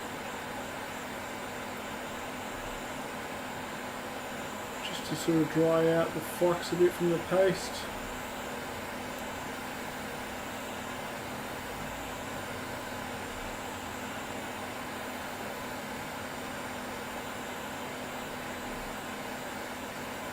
Just make sure the balls stay as even as possible.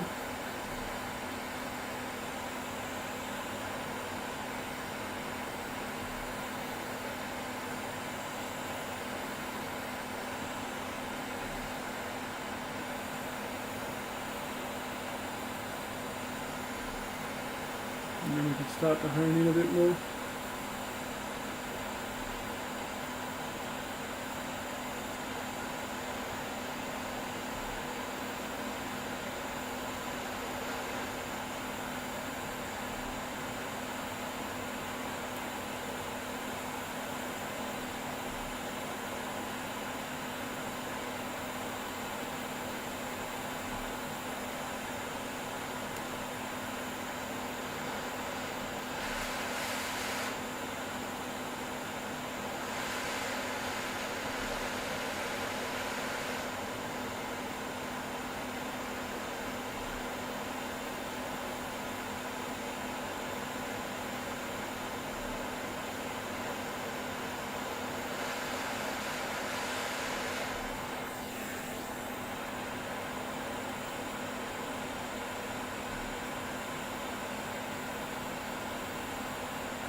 Remove the stencil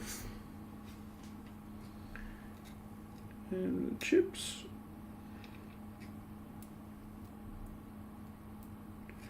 And we'll put them back in the other holder for now.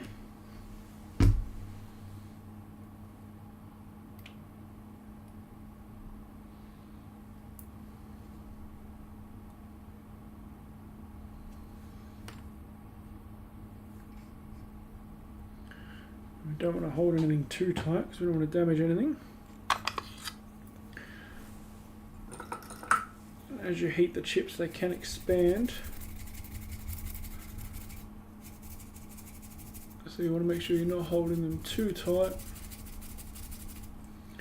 We're just going to clean off all this excess solder paste that didn't get melted.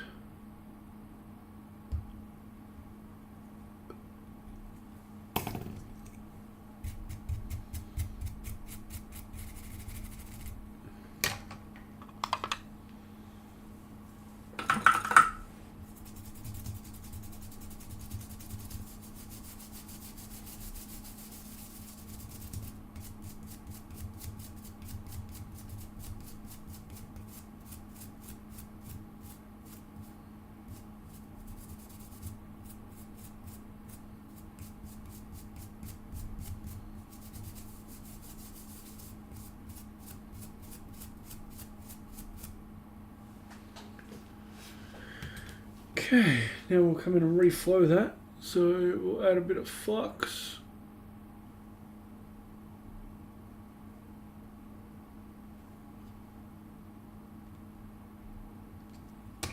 Again, we don't want a tight grip on this. I'm just going to loosen that up. And turn our temperature up a bit. We'll go 320. Airspeed up to about 80%. And just reflow those.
Okay, so we'll bring back in the board that we're working on,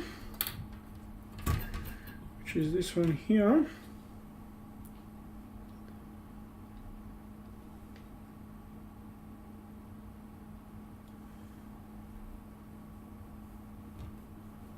All feels nice and smooth, so it should be okay. Add the tiniest little bit of flux there.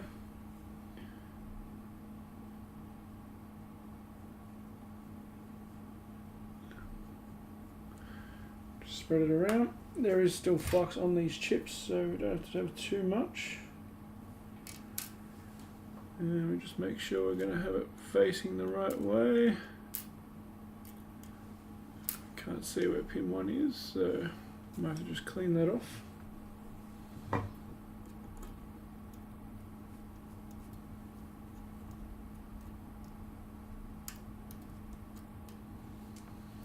Okay, so pin 1 is down here at the circle, and we need that over there, so we're just going to spin that around.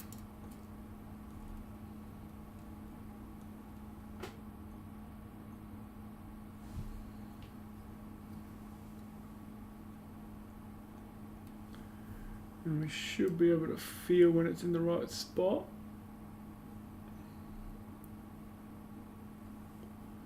Or at least close enough.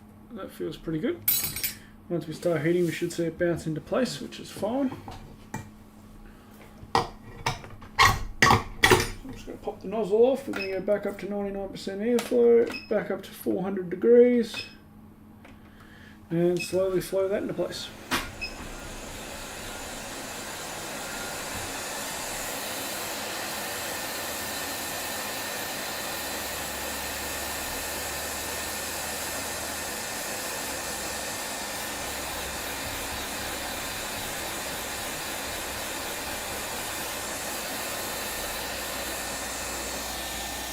That's not good. Might not have had enough flux on the board. Move that out of the way. And drop more flux. And we'll try and align that again.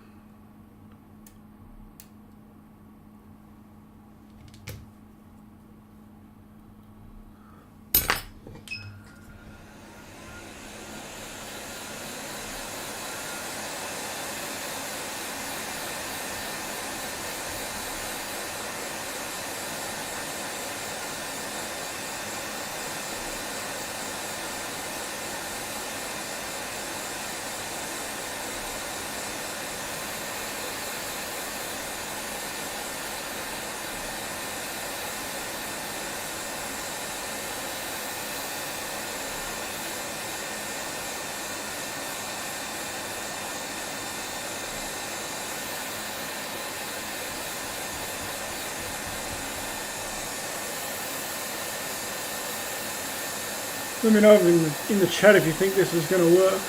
Reballing RAM chips is always a lot of effort, but it's worth it if it works.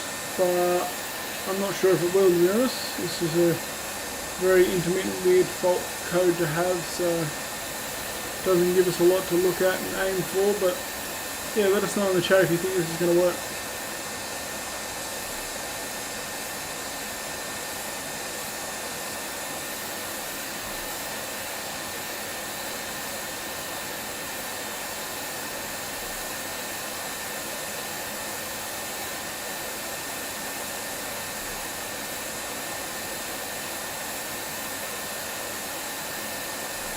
Just watching for the chip to move into place.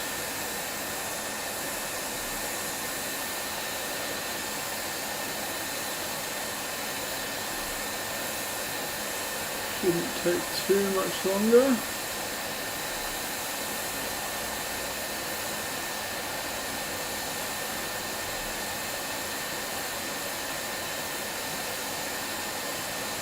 There we go, it moves.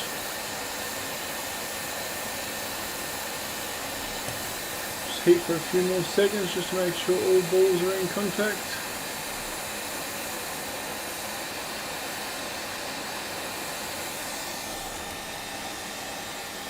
It should be good to go. We'll have to let that cool down for a few minutes.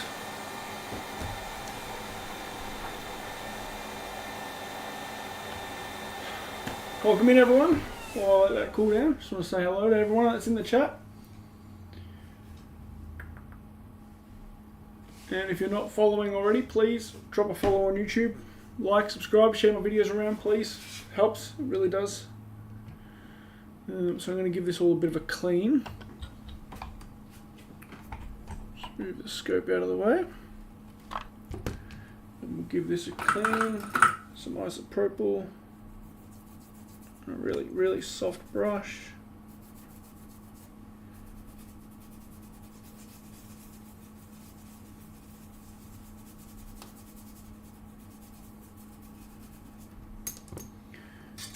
Pour some isopropyl underneath. It'll help dissolve any flux that's under there. And we can blow that out.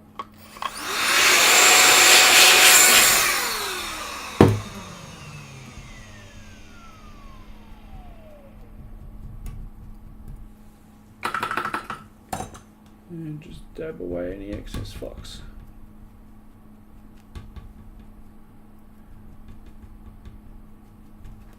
Leaves the board nice and clean. No one will even know we've been here.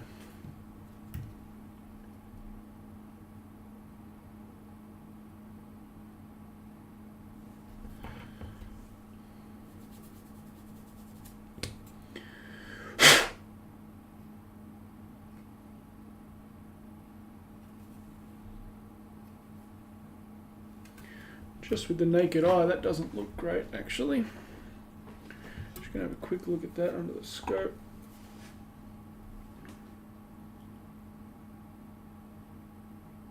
I think we're missing a ball there.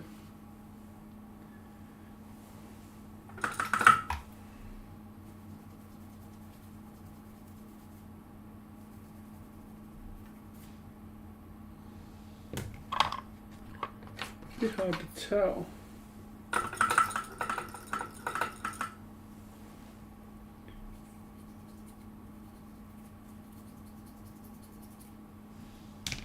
We should have 5 balls along the top there. I think I only see 4 on the right side. There's definitely 5 on the left. I think we're missing a ball on that right side.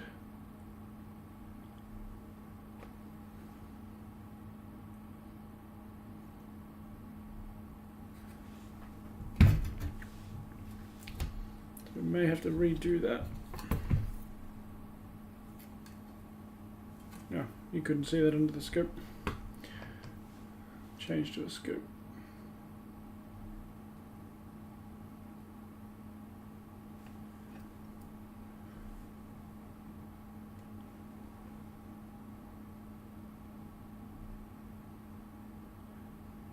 You know what, there might be a ball there. It's a bit hard to tell. Maybe we should add a bit of flux and go for a reflow, just in case. But we'll see what happens. Might just quickly do a resistance test on the RAM.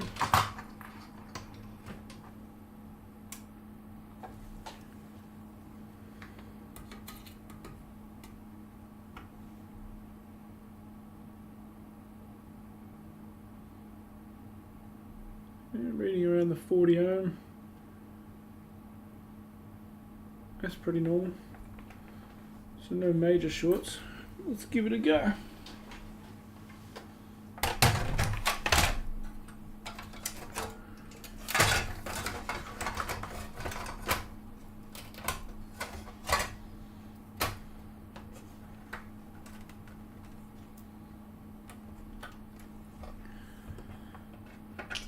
So is it going to boot, or are we going to get the same 2-second block?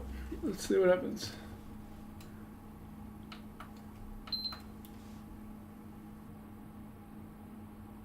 No way.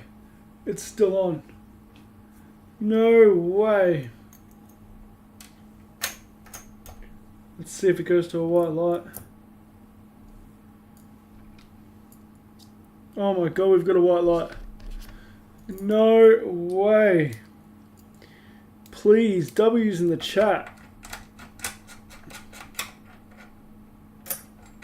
I am blown away. I did not expect that. I really, really didn't. I thought this was basically a lost cause.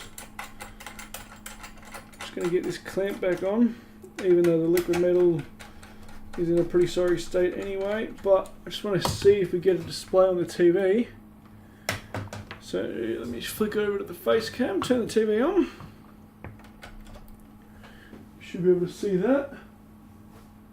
Oh my god, we got it fixed. That's incredible.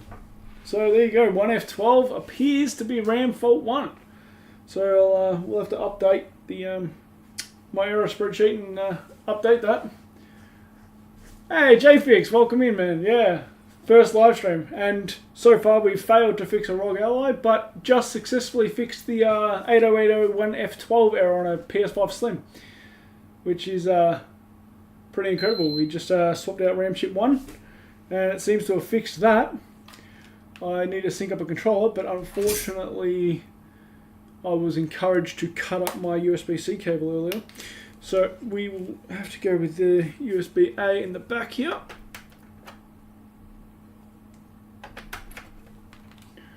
Make sure we can sync up our controller. Wow, there you go.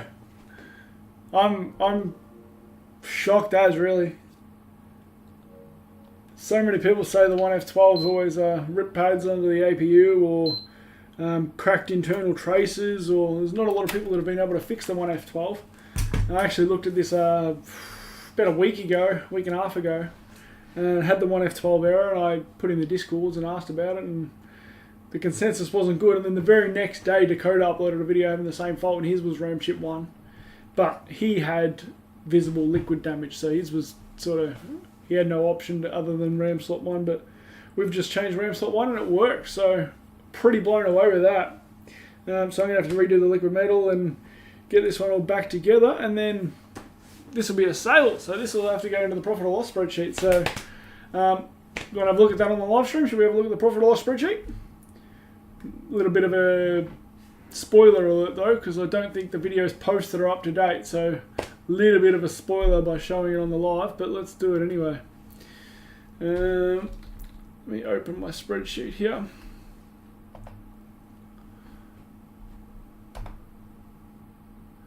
The ROG Ally, I think we're not getting any power draw at all. It's not even turning on the amp meter. I think the port's bad. The previous owner tried replacing the port, didn't do a very good job of it. So we fixed the solder joints and that, and it's still the same. So I think they may have just got a faulty port.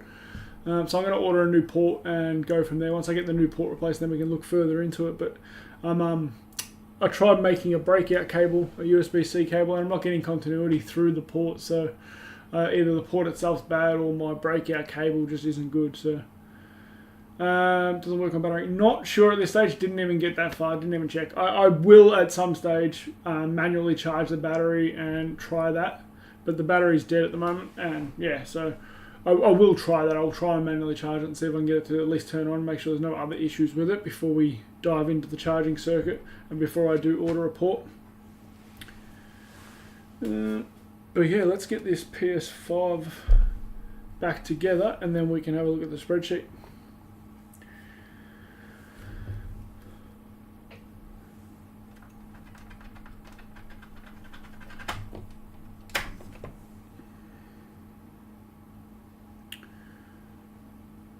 I'm wrapped that I was able to fix this one.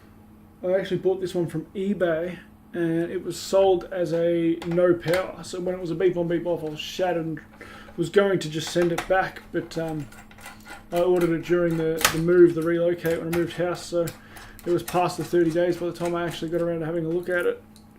So I didn't have much luck with eBay returns, so I'm super happy that I was able to fix it. And even better that I was able to do it on a live stream.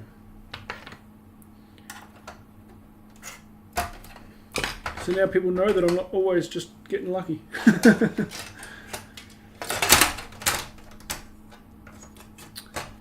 Had it been open before? This or the ROG Ally? The ROG Ally definitely had. Like I said, he tried to replace the port himself. This, I think it had, yeah, I think it had.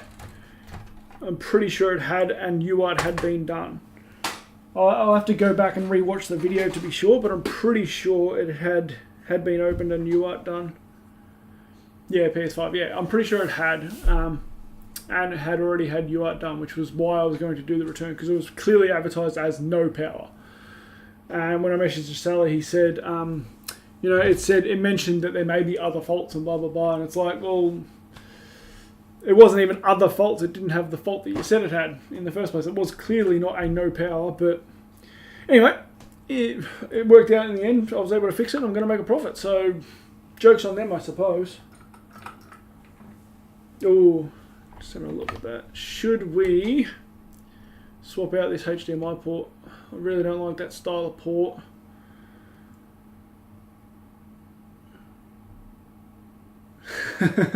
Sally will be happy. Sally's already happy, don't you worry. Sally's looking fantastic. I'm a few episodes behind, so not quite up to date at the moment, but Sally is looking very happy. I sold one yesterday that was very nice. I haven't even added that to the spreadsheet yet. That was going to be part of this video, so yeah, you'll have to stick around for another half hour or so to get that. I'm going to quickly change out this port, and then we'll put all this back together, and then we can look at the spreadsheet. So if you want a insight into Sally, even though Sally's probably 3 or 4 weeks behind, we can have some spoilers in the live if you're willing to stick around that long.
Sorry, that had to take a call.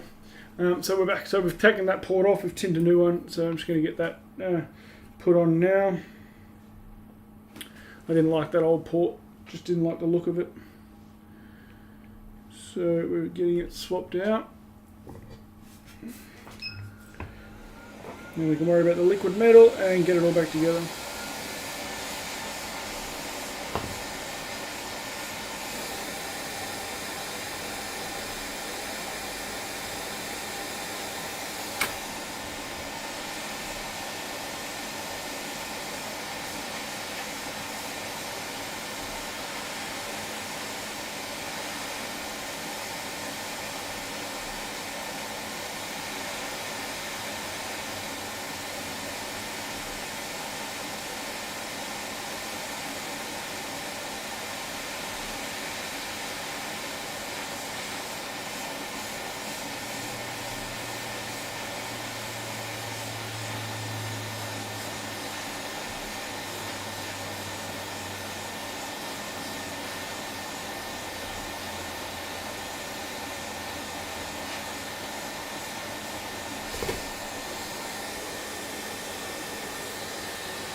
Give inside the port a clean. Always make sure to do that.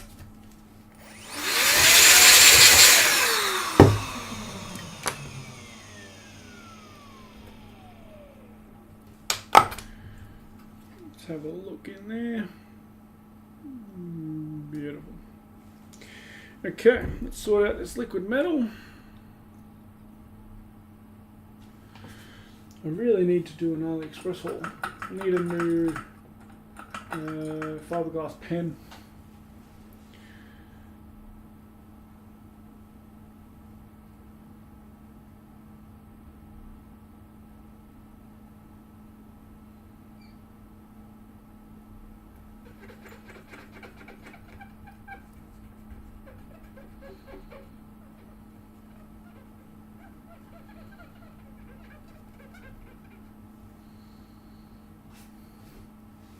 Oh, thanks, man.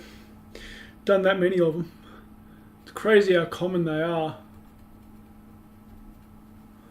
By far my most common customer repair, that's for sure.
Does anyone else do this without a fiberglass pen? Because if you do, seriously get one. This sucks. You can probably see how much trouble I'm having spreading it even after thoroughly cleaning it. You just don't have that issue after a fiberglass pen. It just cuts straight through any oxidization you've got. Even on the ones that aren't all that dirty, I still use it because it really does just make it so much easier.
I've got the nano sponges. I've got the I think it's the Mechanic nano sponges.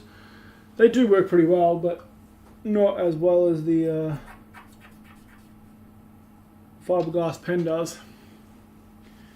But yeah, good shout. They do definitely work when you've got no other option. Which is what I should have been using right now.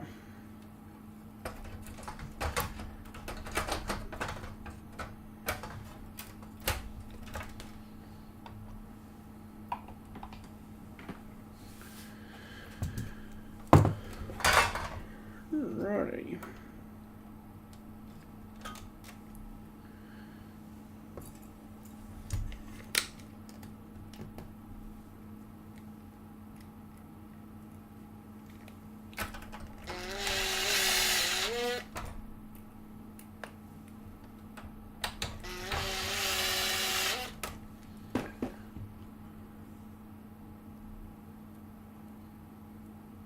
Oh, okay, yeah. I thought that, but I don't have the magic eraser. I do have the nano sponges, and they do help when nothing else is working. Another thing I found that works actually is thermal paste. I don't know why, but trying to use thermal paste as a cleaning agent works really well. I remember reading on a forum or something somewhere that somebody said the best way to clean your CPU before applying new thermal paste was to use the old thermal paste. And I don't know why, but that just stuck with me. So I remember one time I was really struggling, so I did try it. I tried some thermal paste, and it actually did really well to clean up the oxidization. Probably not recommended because I think it is a bit oily and probably does leave a bit of a residue, but it worked well in that scenario. Not something I would do every time, but yeah, I'll have to get some magic eraser for sure. At least that's something I can just pop down the street and get at the supermarket, unlike the fiberglass pen that I have to order from Ali and wait 2 weeks for. But stupid me for running out.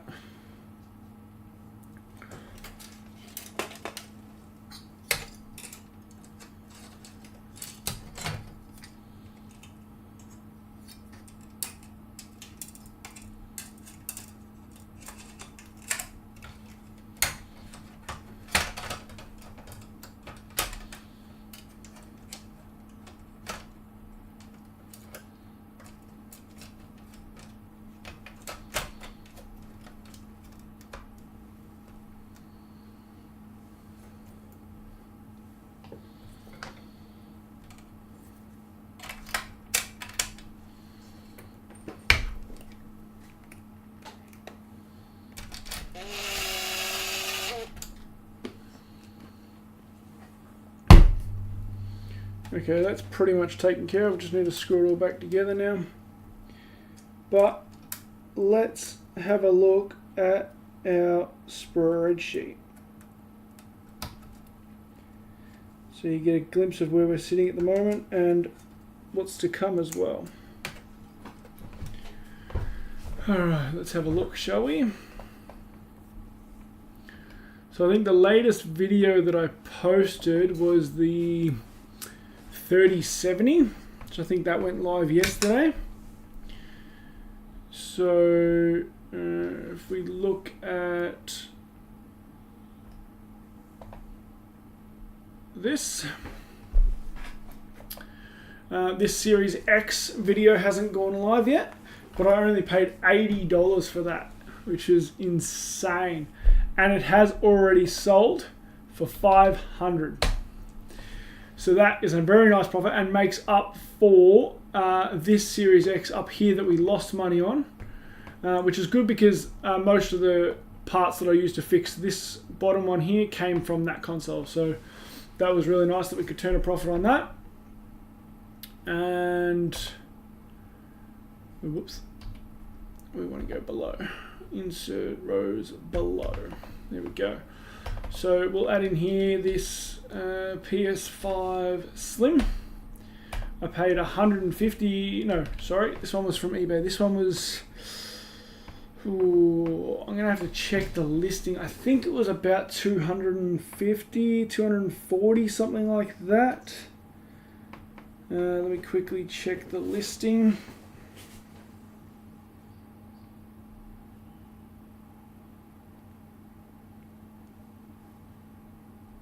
$234 I paid, including shipping.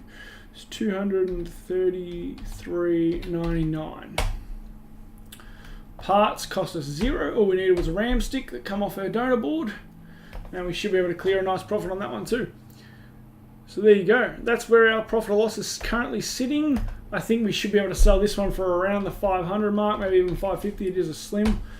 So that's what we're probably looking at, but I'll have to add a controller to get that kind of price, so say $20 for a controller. So that's kind of what we're looking at the moment, but I'll leave that at $0 for now, just to sort of see where we end up. And that's it. So there. I did get a great deal on the Xbox, yeah. It was, I mean, I don't want to spoil the video, but it was pretty bad when I got it. There was quite a bit that needed to be fixed. Nothing difficult though, it was all just mostly physical damage, so nothing too difficult on it, but there was a lot that had to be done, but it was an absolute steal. And that was with controller and everything. It even came with a game too. It was, what was it? Red Dead Redemption 2 was inside it, so $80 for that was an absolute bargain. This PlayStation, not such a bargain, but should still make us profit, which is great. And the ROG Ally, I think, is a pretty good deal too, if we can get it working. But yeah, the 3070 was a shame. I kind of expected that when I bought it, given that it was a Lightning Strike unit. But it is a shame. You know, we always hope that we can fix it. I've got it listed at the moment for 100 to try and get my money back. But if it doesn't sell at that, I might end up going through my box of scraps and seeing if I've got another 3070. And I might just do a die swap, a reball and stuff. Because I think I've got a few that have dead boards, where the MOSFETs blew a hole through the board or something, but I don't know if they're 3070s or not. So I'm going to have to find out about that. But if I can just get my money back and forget it ever happened, well then even better. But I don't really want to lose money on it. I'd rather keep it for parts than to lose money on it.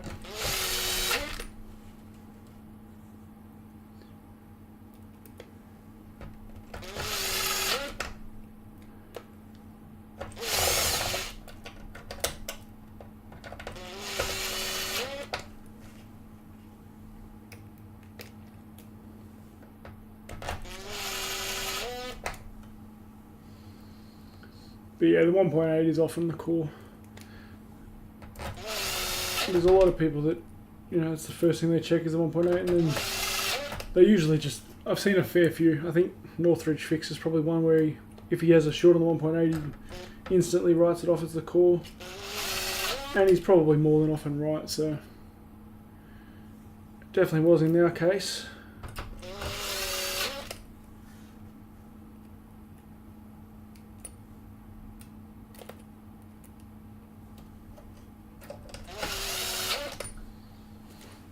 Just gonna see if I can fix these stickers.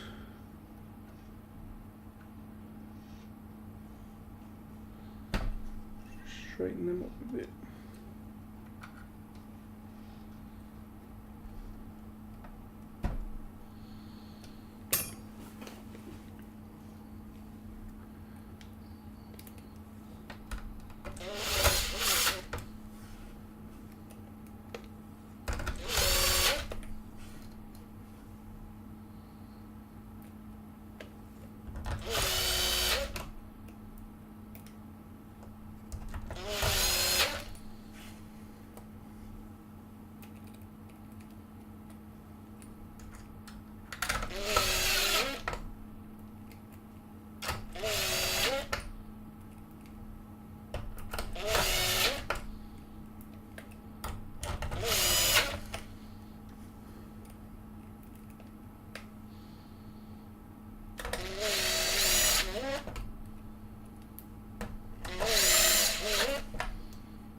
This short screw. Oh no, I found it. It's just tucked around the corner. I was going to say, I thought I put one in the wrong spot for a second. That's all back together. That's all back together. Put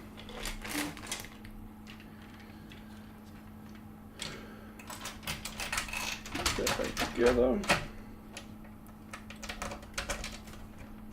I have another slim here that I wasn't able to fix it as a disk drive. What do you reckon? Should we put the disk drive with this one? Reckon that's going to be worth it? Should we get extra profit that way? Or should I leave this as a digital only?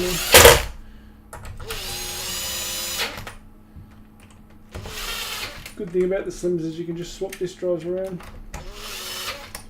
I love that.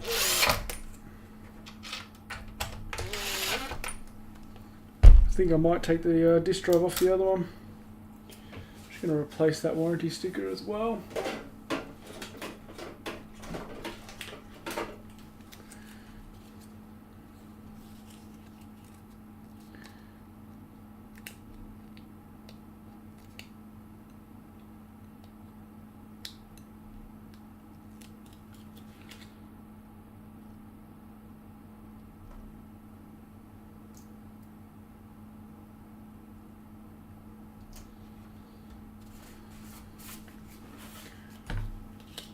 Maximise profit seems good. That's the thing, I don't know if it will maximise the profit. I mean, oh well, it definitely will increase the sale value. But what's a disk drive worth, you know what I mean? Like, is it actually profiting if I'm getting rid of a $100 disk drive and only making an extra $100 on the, or extra $50 on the sale? I don't know. I don't know how much it would actually increase the sale price. But I suppose it's better to just get a bit of extra money than it is to have it lying around. And technically it's still $0 for parts because it came from another console that's already in the spreadsheet, so I guess technically it's costing me $0 in terms of as far as the spreadsheet's concerned. So yeah, might as well maximise the profit for sure.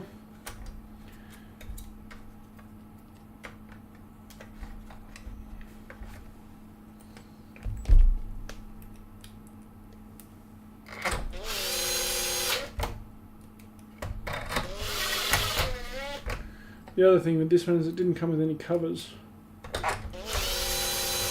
But I was able to buy some covers. Well, the thing about the slims is if the drive's faulty, you can just take the drive out, you know what I mean? But the thing about the slims is they don't have to have a disk drive in them.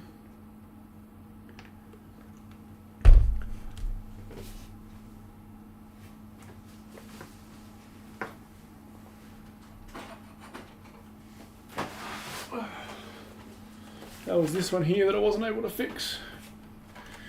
So,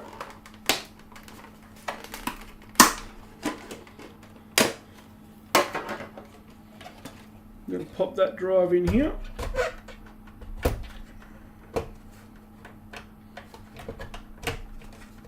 Ah, yeah, that's fair. Well, I don't actually think I do. I've got other like fat drives, but I don't have any other slim drives, I don't think.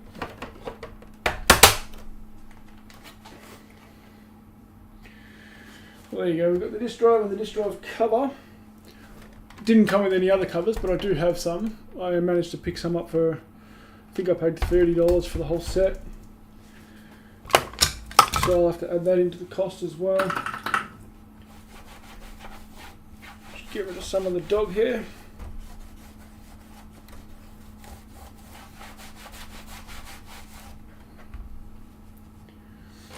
Do we have any dog fans in the chat? Who wants to see my dog?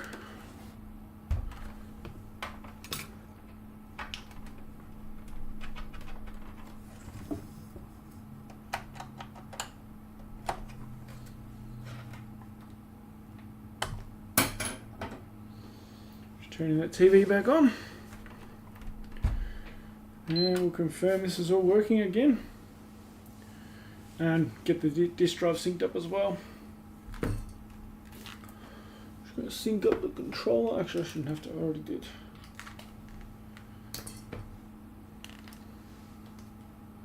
Registering the disk drive.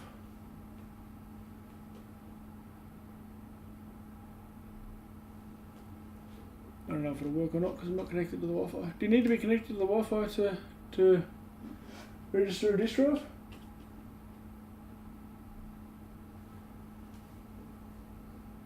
Find out in a second, I suppose. Seems to be taking a while, so probably do. Yeah, we'll just skip that for now. I assume it needs to be connected to the internet.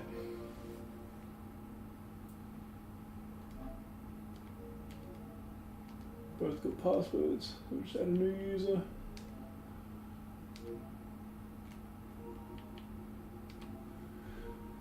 And we'll connect this to the internet.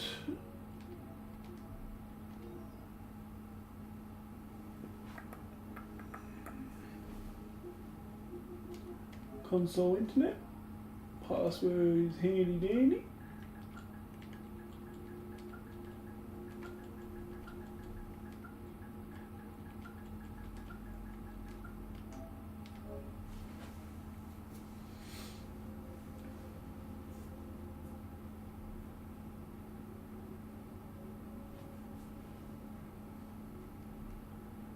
Alright, we're connected.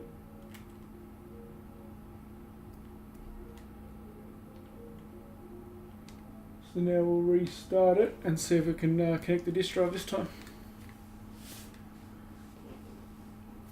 35 views we've had on this stream so far. Not bad.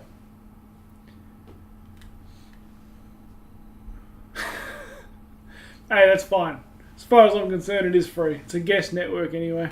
It's limited on speed. It's slow. It's got no access to anything.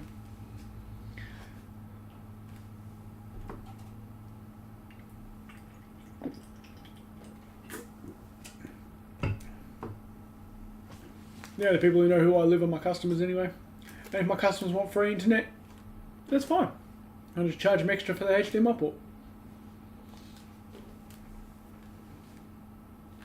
I make enough money from HDMI ports to cover my internet bill anyway.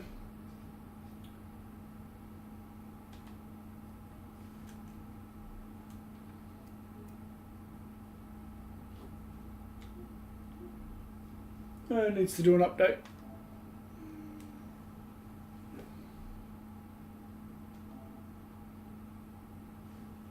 Needs to do an update before I can connect the disk drive. That's fine, we'll let it do that.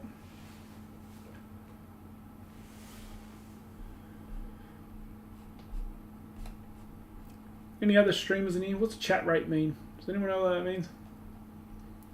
YouTube's chat rate.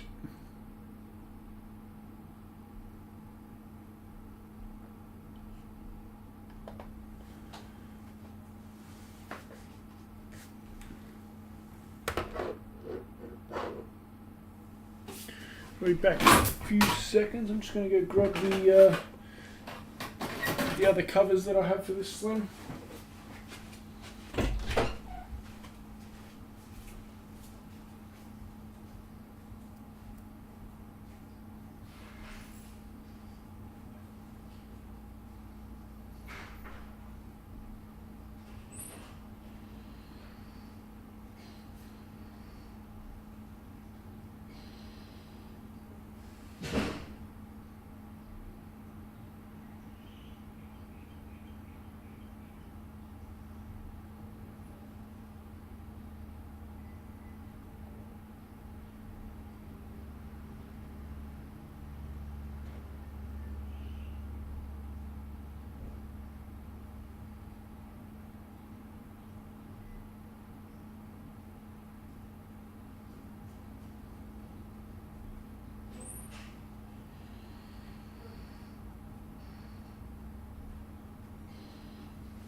Hello, puppy.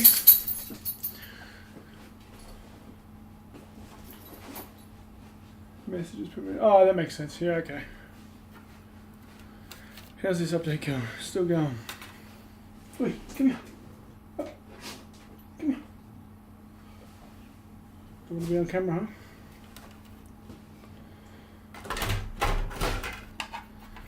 huh? Alright, so we've got our covers here.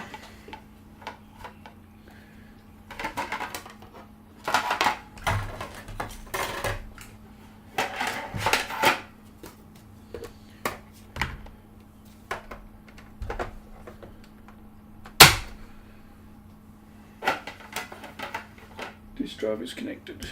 Now we should be able to register it now that we've done the software update. There we go. Can now use the disk drive. So that's all good. That's it. So I think we just need to reset it and put the other covers back on.